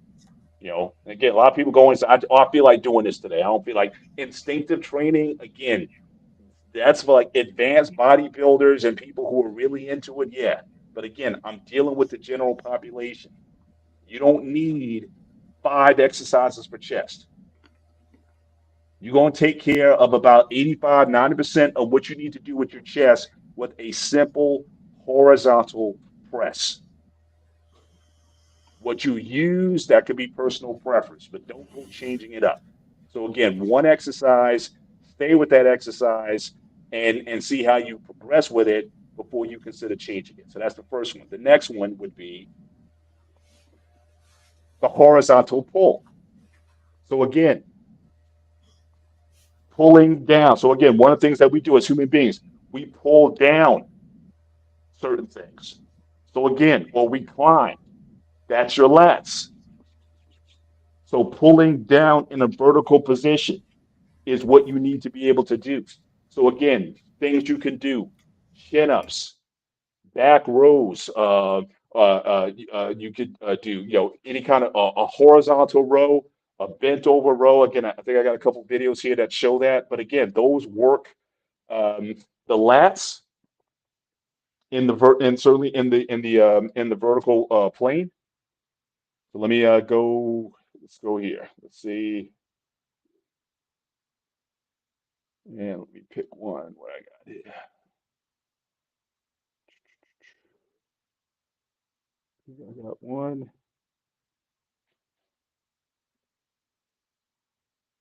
Okay, so I'm sure this one. Let's go here.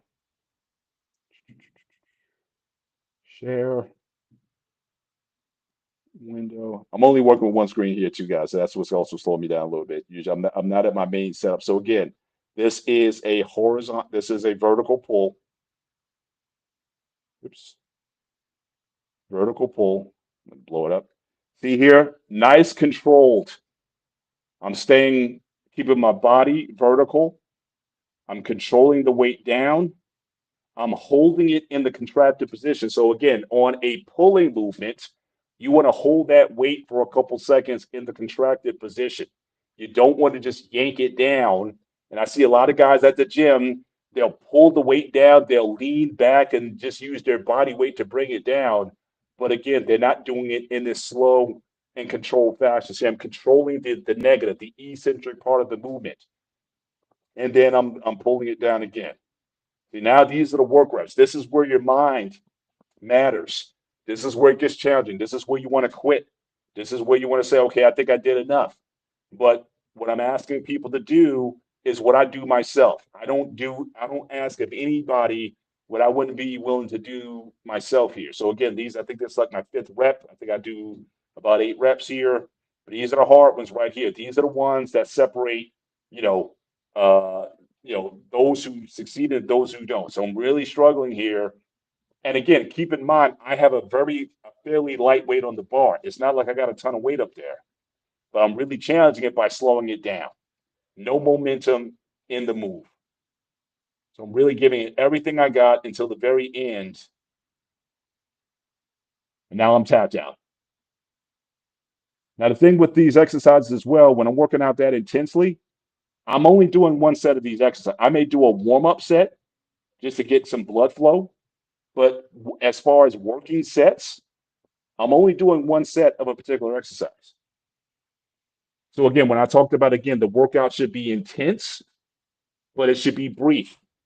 We're not doing 5 and 6 sets of an exercise. We're doing one working set, and we're doing it in such a way where you give it as much as you can, and then you're done. And then I don't do that. And then I rest the muscle for 6 to 7 days before I work it again. How do I know I've made improvements? I'm either going to do more reps or more weight or both. And so again, the negative part of the movement, don't just be yanking it down, or guys you see leading in and they're just pulling in and just doing this kind of stuff. No, nice and controlled, hold in a static position and release and kind of let it back up again. Okay. You're working your lats and you're also working your biceps. I don't do a ton of bicep work. If I do bicep work, that's just vanity when I do bicep curls or whatever. But again, your biceps are working. So when I'm pulling that weight down, I'm flexing my bicep as I'm bringing the weight down. So my biceps are getting plenty of work from the movement. So I don't have to go in and do a ton of movements. I'm going to show you one more. This is more so in the horizontal chain. Let me just show this one here.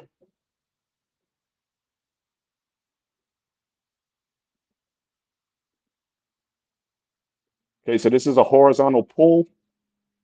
This is using, again, my machine again.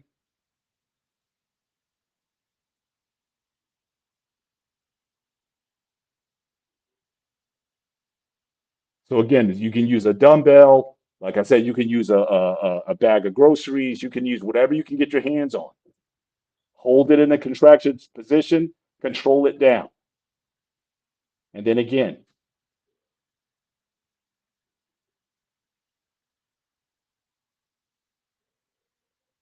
squeezing, holding. Another thing with this, make sure you're breathing. A lot of people tend to cut their breath off and hold their breath when they're exercising. That's a negative to the move because you're actually hurting yourself when you don't breathe. You're not supplying your body with oxygen. Lactic acid builds up faster and you tap out. You need to learn how to breathe. Also, when you're doing these, again, these are things that I go over with the client. Teaching them how to breathe properly is also something that's very important to the type of training that I'm looking to do. If I got another one here, I think I'm pretty much good on this space here. Let me see if I got one more. Okay, let me just go up, up, up, up, up. Do I have one? Do I have one? Okay, I think I'm good. Oh, let me see this one. Oh, here's a good one. Okay, again, another horizontal pull.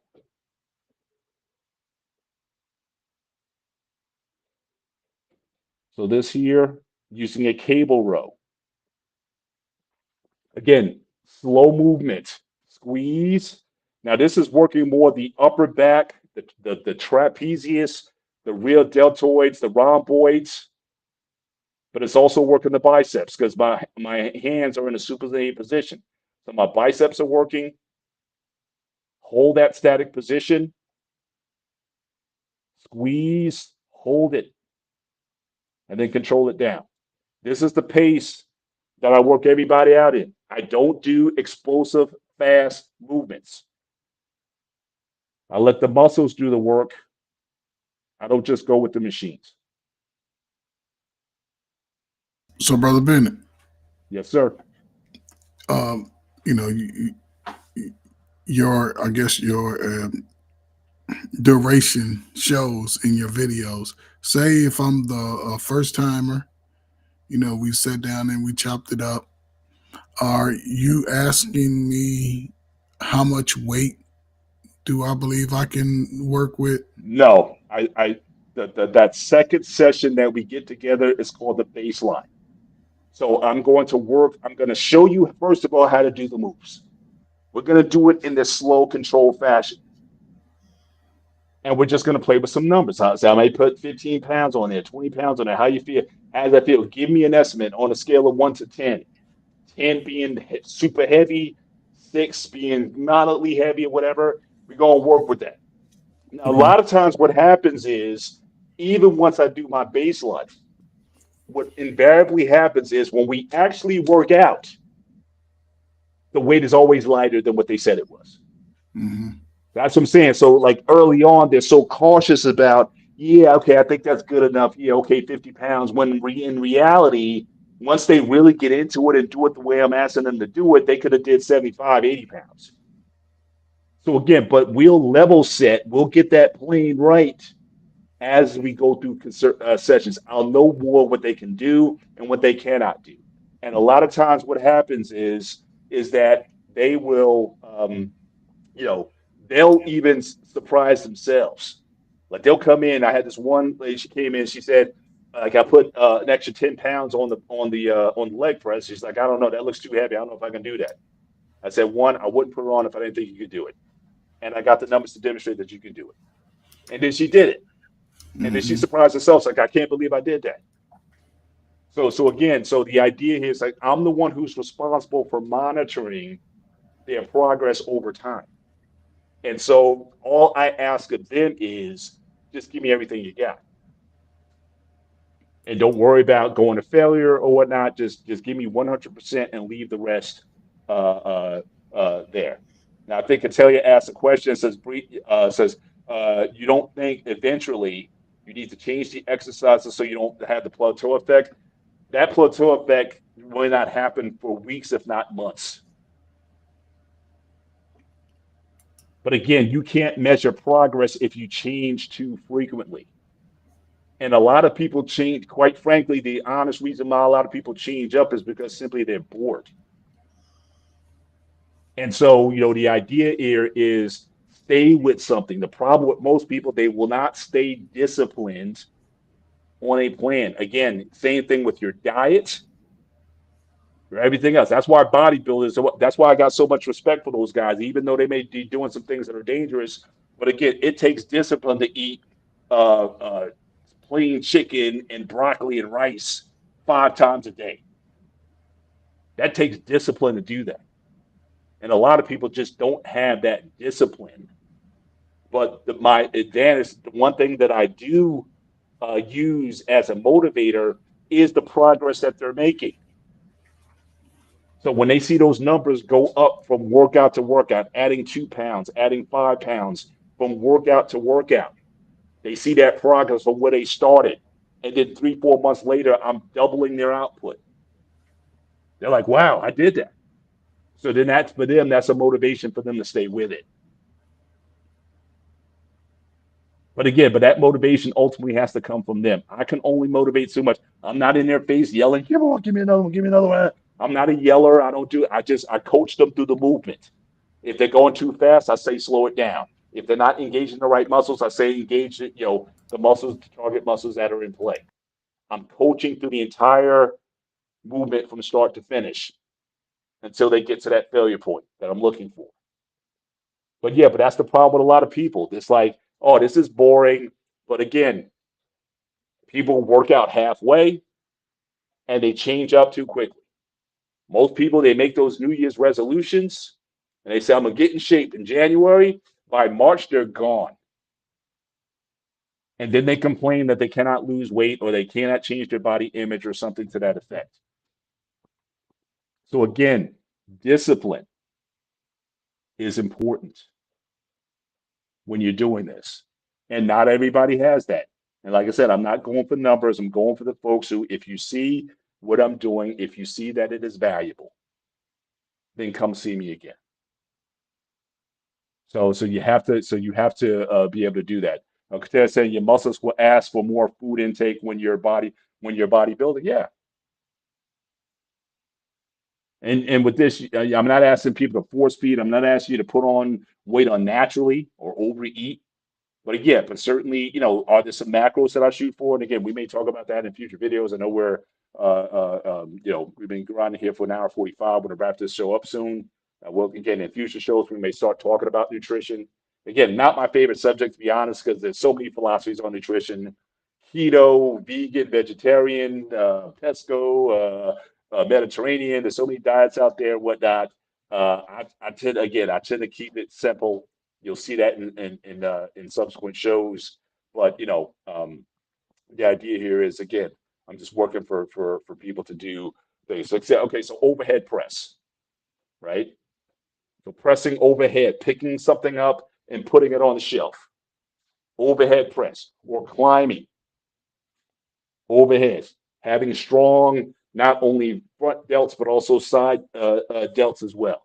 So again, overhead shoulder press, with a barbell, with a dumbbell. If you don't have any of that, get some bands or get some shopping bags, fill them with some groceries or whatever, and just press them overhead. You don't have to get fancy with this thing. Again, and that will take care of most of what a person does. So I'll just show you one video here, just of just an overhead press, the way I coach it. So again, it's just a control the negative, and then turn it around. Slow it down. And I don't believe in long pauses in any position. I don't lock out at the top, nor do I pause at the bottom. I don't throw the weight up on the bottom. I'm slowing it down, push, push, push, push, and then turn it around. That's only 50 pounds on the bar, but already it's starting to get challenging. And you push up. But again, in the gym, you see guys throwing weight around very fast, very explosively. But when you're doing it in a slow fashion, also when you do things in this slow fashion, you do things correctly, you don't have to use a ton of weight. I would much rather a guy bench press with 135 properly than try to just throw up 225, just an ego lift and say, I did 225. So again, this kind of slow, controlled, but intense training. You start feeling this after about rep 5. But now that's when the mind comes in that says, okay, what do I got? Can I hit 8 reps? Can I hit 10 reps or whatever I set as the rep range? And typically my ranges for an upper body movement, I'm going for anywhere between 5 and 8 reps. I don't believe in singles. Okay, well, we're just going to go for 1 or 2 reps because, again, that's how a lot of guys get injured. So we're not going for 1 rep maxes or anything like that. But at the same time, I don't think you have to do 20, 15, 20 reps either. A nice control set of 5 to 8 reps, maybe 10 reps max for the upper body. And then for the lower body, we're going to do about 10 to 15 reps for the lower body. That's going to take care of it for most people, unless you have a very specific task that you want to be on.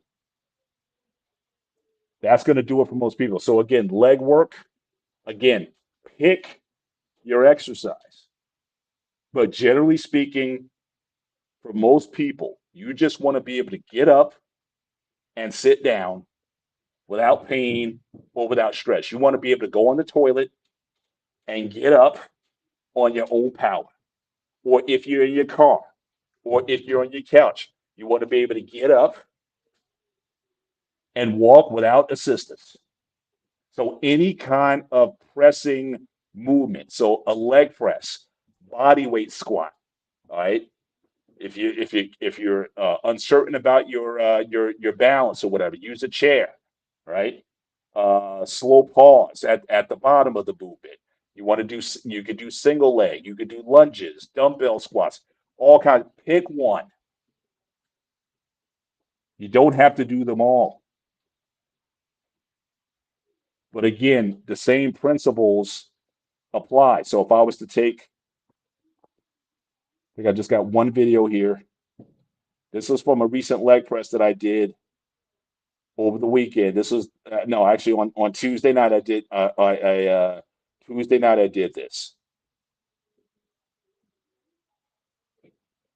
Actually, I'll show this one. So again, you can do a squat. Now again, I am still a squatter. There's some guys saying, after a certain time you shouldn't necessarily do squats. I still like to squat, so I do squats. Um, are they for everybody? Not necessarily, but again, I enjoy doing them. So me, I use a safety bar when I do the squats, and I also use a wedge board, so it works a little bit more on the front part of the deltoid. Again, I'm older now, so I got to wrap my knees up. So I use the safety bar, so I keep my hands in front because I can't bring my arms back. I have very long arms, so to bring my arms back, it's very challenging there. But I go to a good depth. I come up, and I think I got what's that? I think I got about 235 on there, 245 on that. So again, that's advanced. You know what I mean? If somebody wants to do that, but if you don't want to do that, you don't have to. You can do something like a leg press, which I think I got a video on.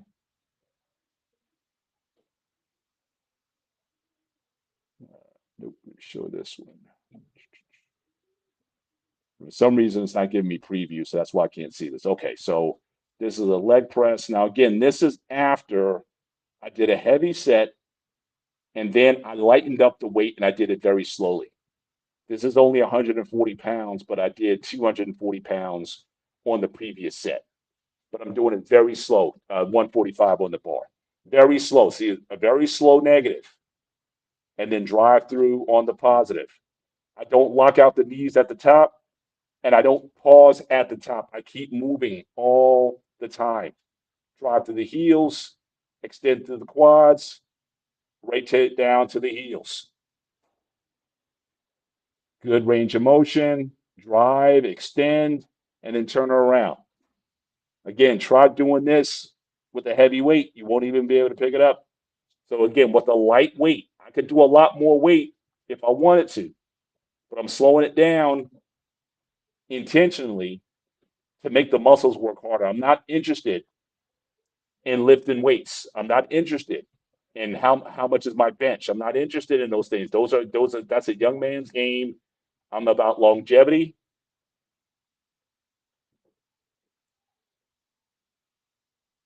So again, I'm hitting the failure point here. I think I got one more.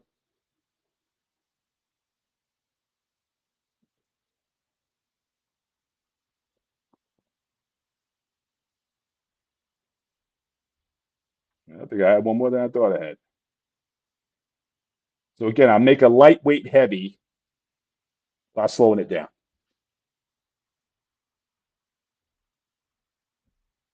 Again, that'll take care of for most people. So again, squat in the chair, leg press, whatever you want to choose. Especially if you have lower back issues, then I would say a leg press would probably be better than a squat. If you have a low back, anything with dealing with the low back, then go with something that doesn't load the spine from the neck down.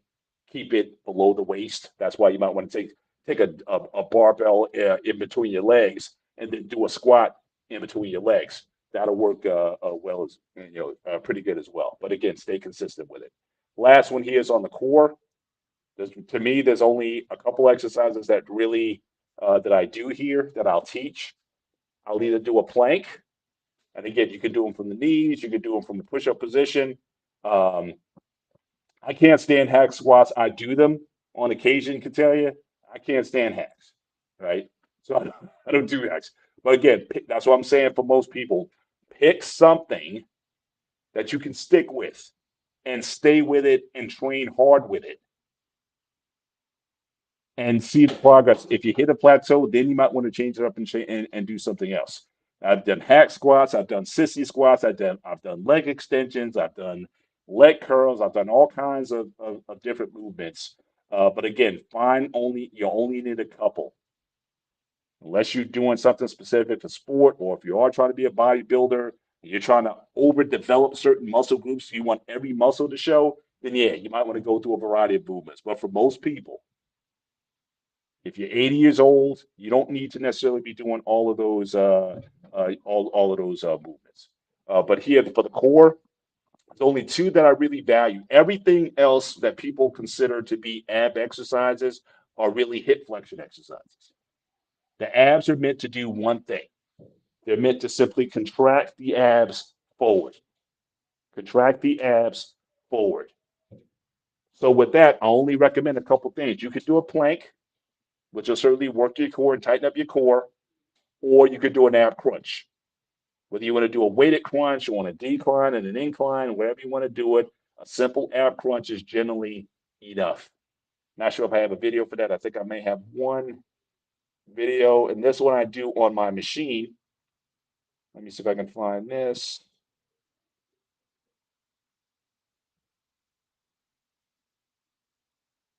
Nope, nope.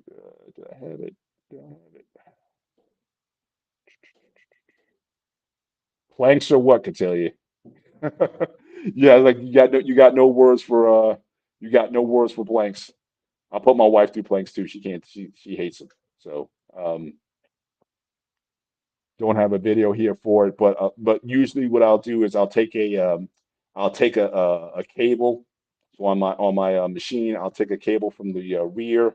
So again, the weight is behind me. I'll take a rope cable and I'll crunch down. So I have resistance on the back, and I'll crunch down with the abs on the cable.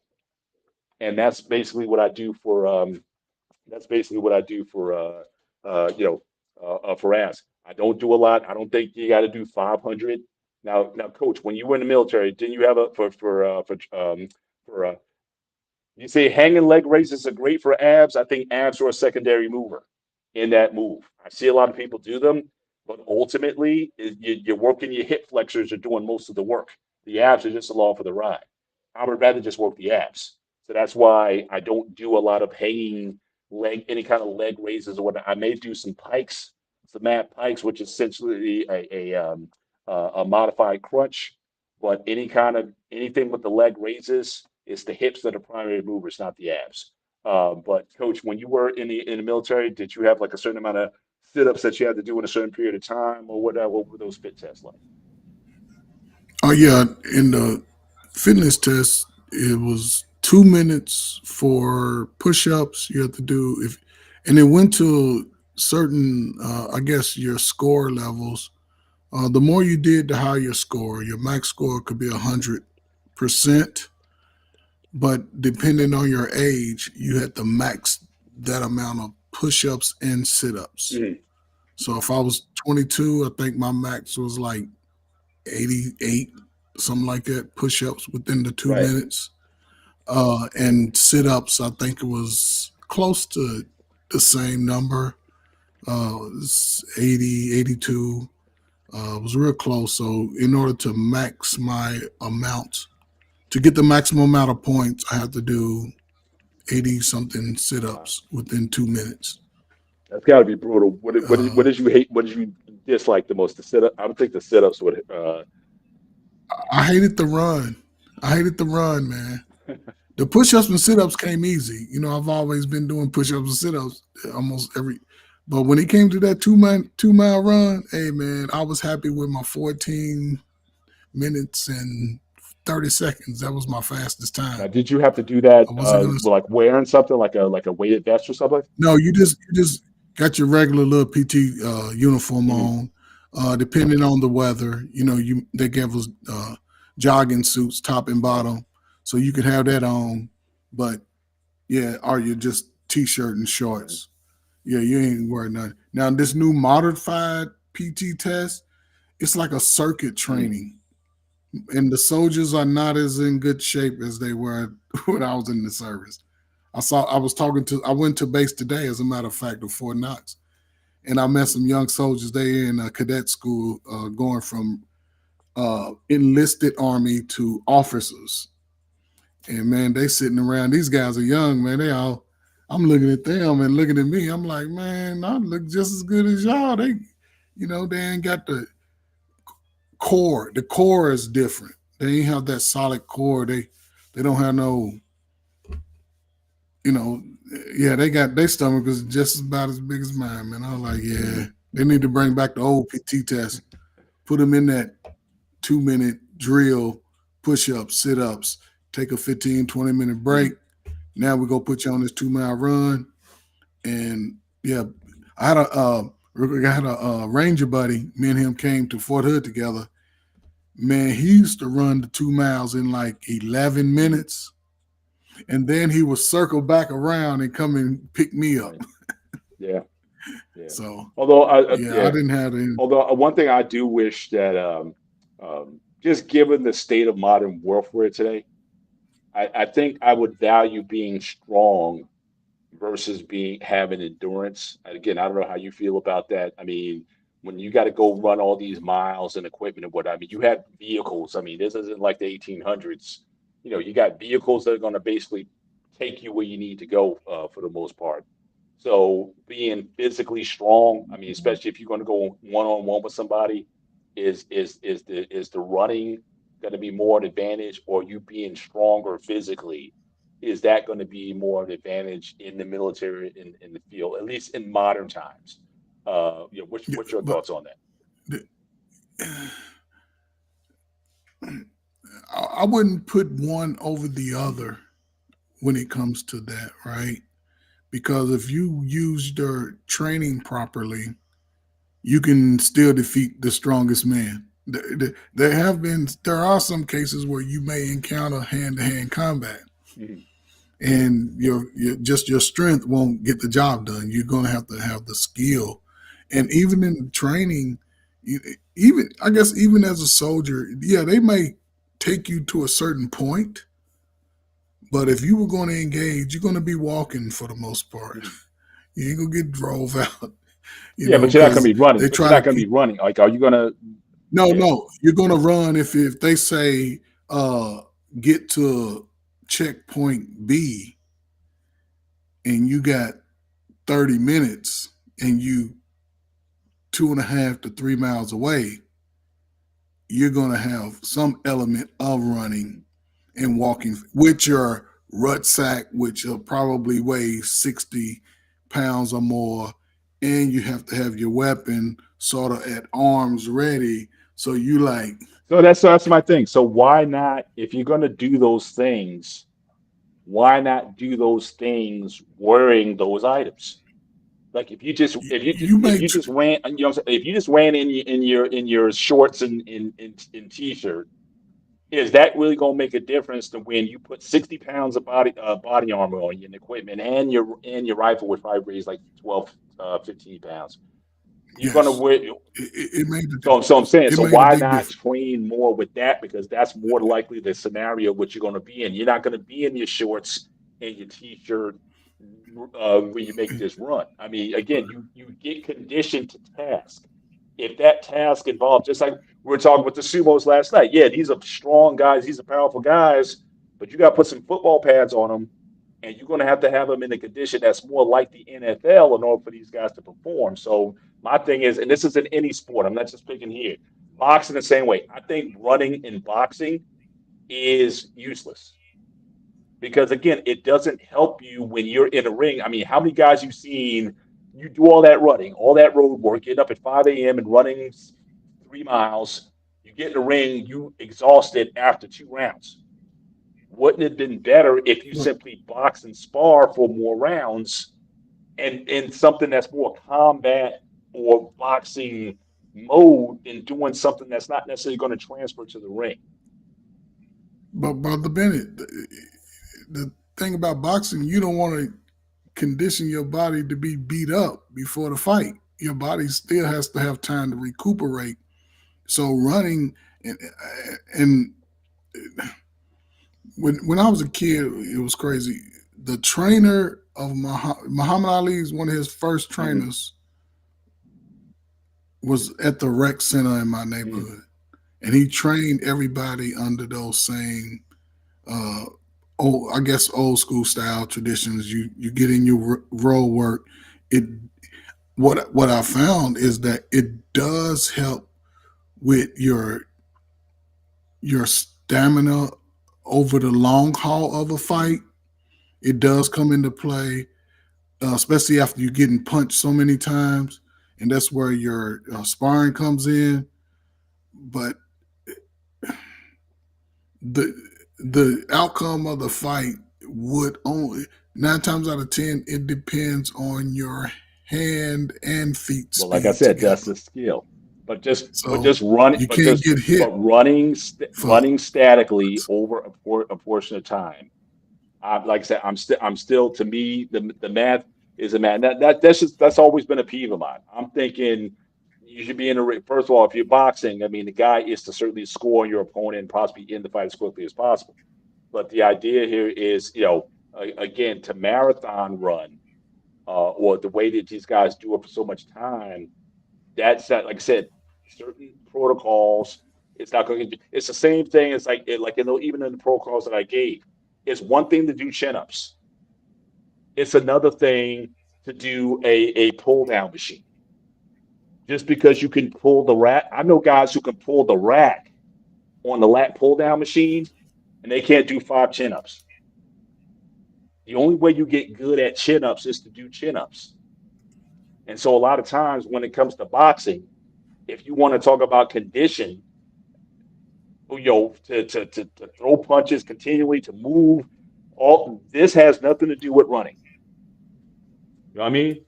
Hitting the bag, do all this kind of stuff. Even now, look, I love the speed bag. You know what I mean? I love it. I love just getting on here.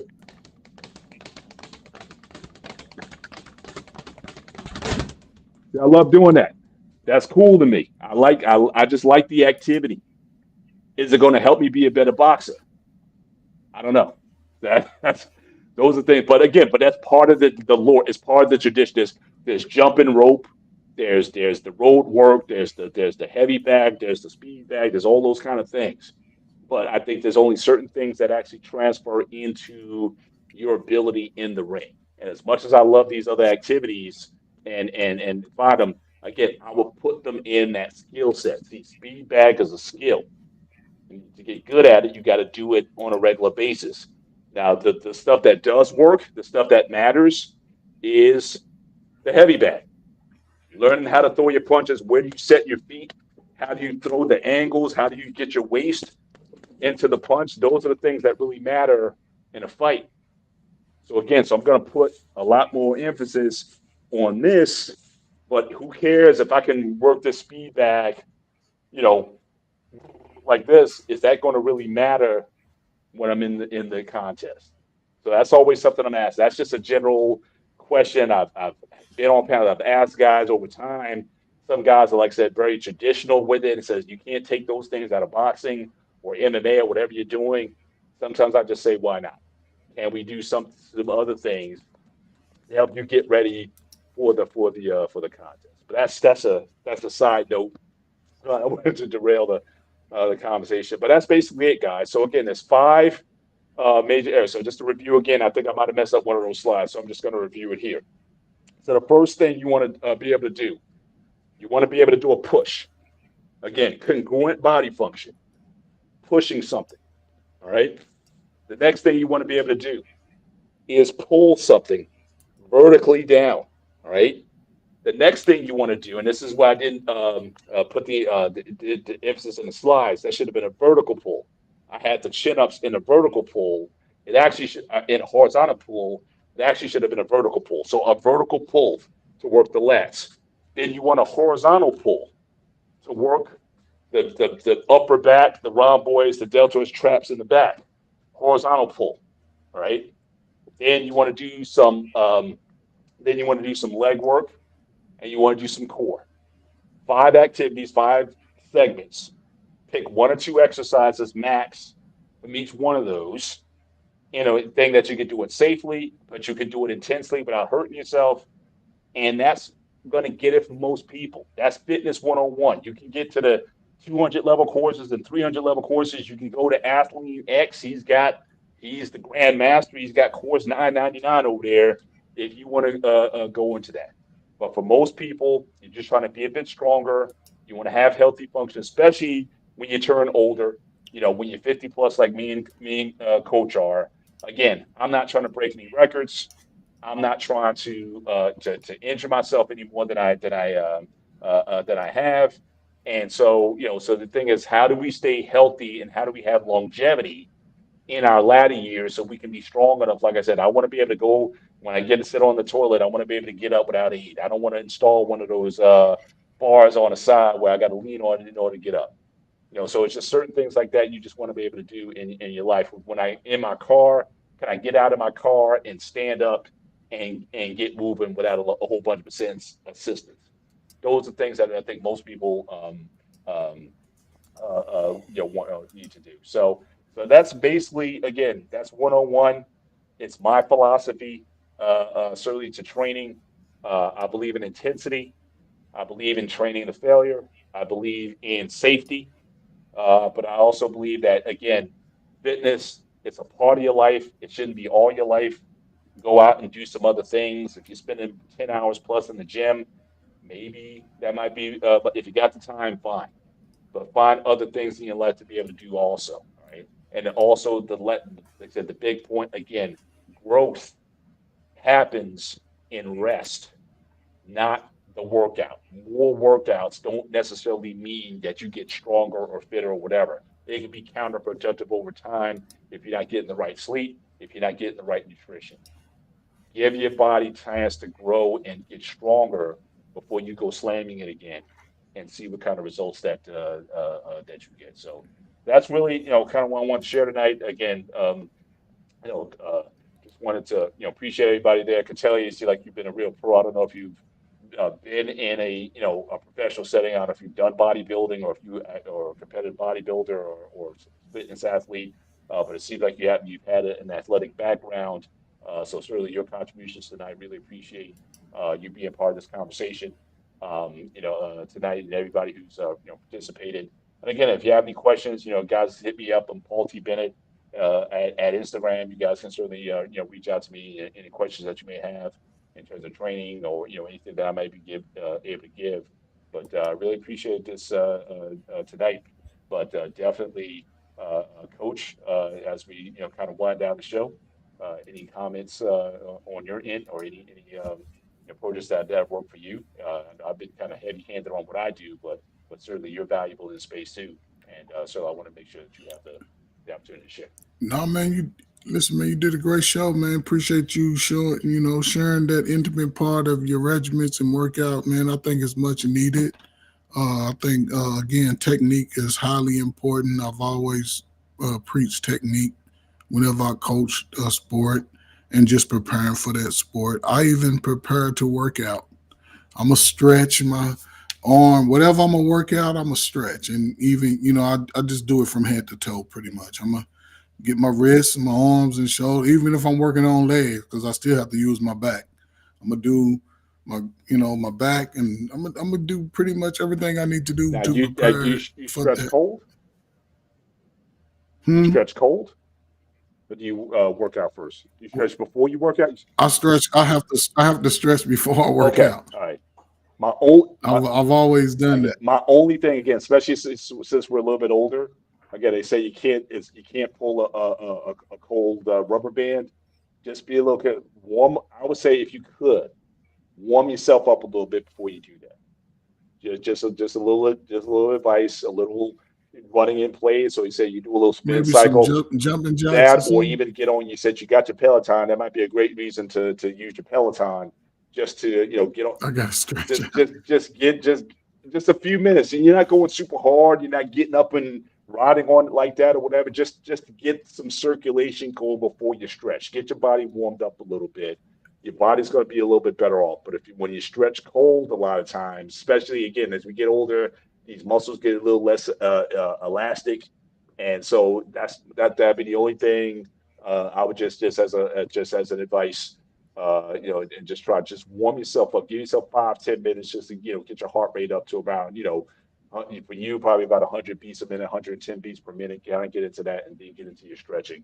I think you'll see better results with that. But just to kind of get up and start stretching out cold at our age, like I said, we could have got away with it when we were younger. Now we're a little older. I just Nah. this for the older G's. I'm just saying, you might want to just warm it up a little bit before you get into that. Would jumping jacks be considered Sure, something that I can sure. start? Yeah, because I've always, and it's funny because that's the one thing. Just just like playing football. When teams come out, they usually start out with the stretching, and then they intensify it as the warm up goes. So I've always just sort of stuck to that. Uh, I'm gonna try to do some jumping jacks a few before. Yeah, yeah, I just take my time. I don't believe in bouncing the stretch when you bounce. yeah. I just Just like hold. to Yeah, get it, yeah, hold it, and breathe through it. I take breathing very seriously, deep breaths. You know what I'm saying?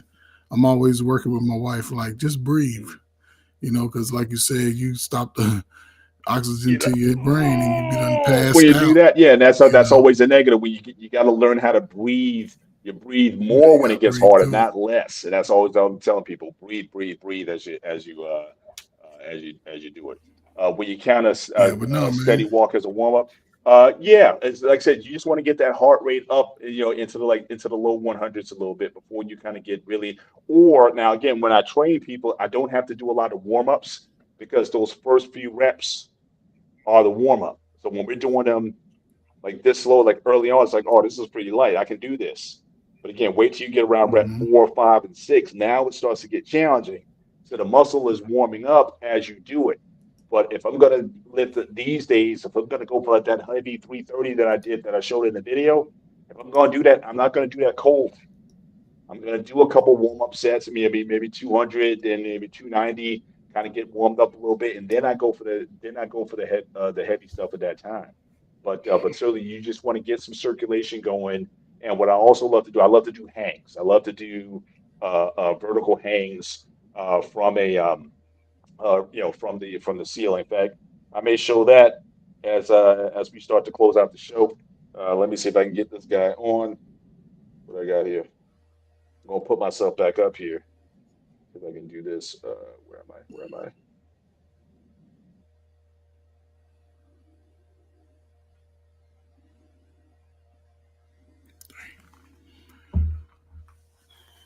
There I am. There I am. So I'm just gonna walk over. In fact, let me just show you guys if I can. I'm gonna show you the dungeon here. Just walking through. Just turn the light on. So I got a lot of equipment. I've just kind of built this over years. This is my this is just my space. As you see here, this is the dungeon. So I had this sort of plaque made some time back, and just there's different things that I've just put together just over time. I just sort of accumulated some things. Like I said, one thing I like to do is for the shoulders especially is I like to do some vertical hang. So I will take a let's put this here. Hopefully this guy will stay. I think that's a little better. Coach, can you still see me? Yeah, I can Okay. see. So it's a good Okay. angle. So I just go here. So I just take here and I just start. I just apply just a little bit and just hang. And I just apply a little bit more at a time. So I just kind of loosen up the shoulders. And then I may go to one leg,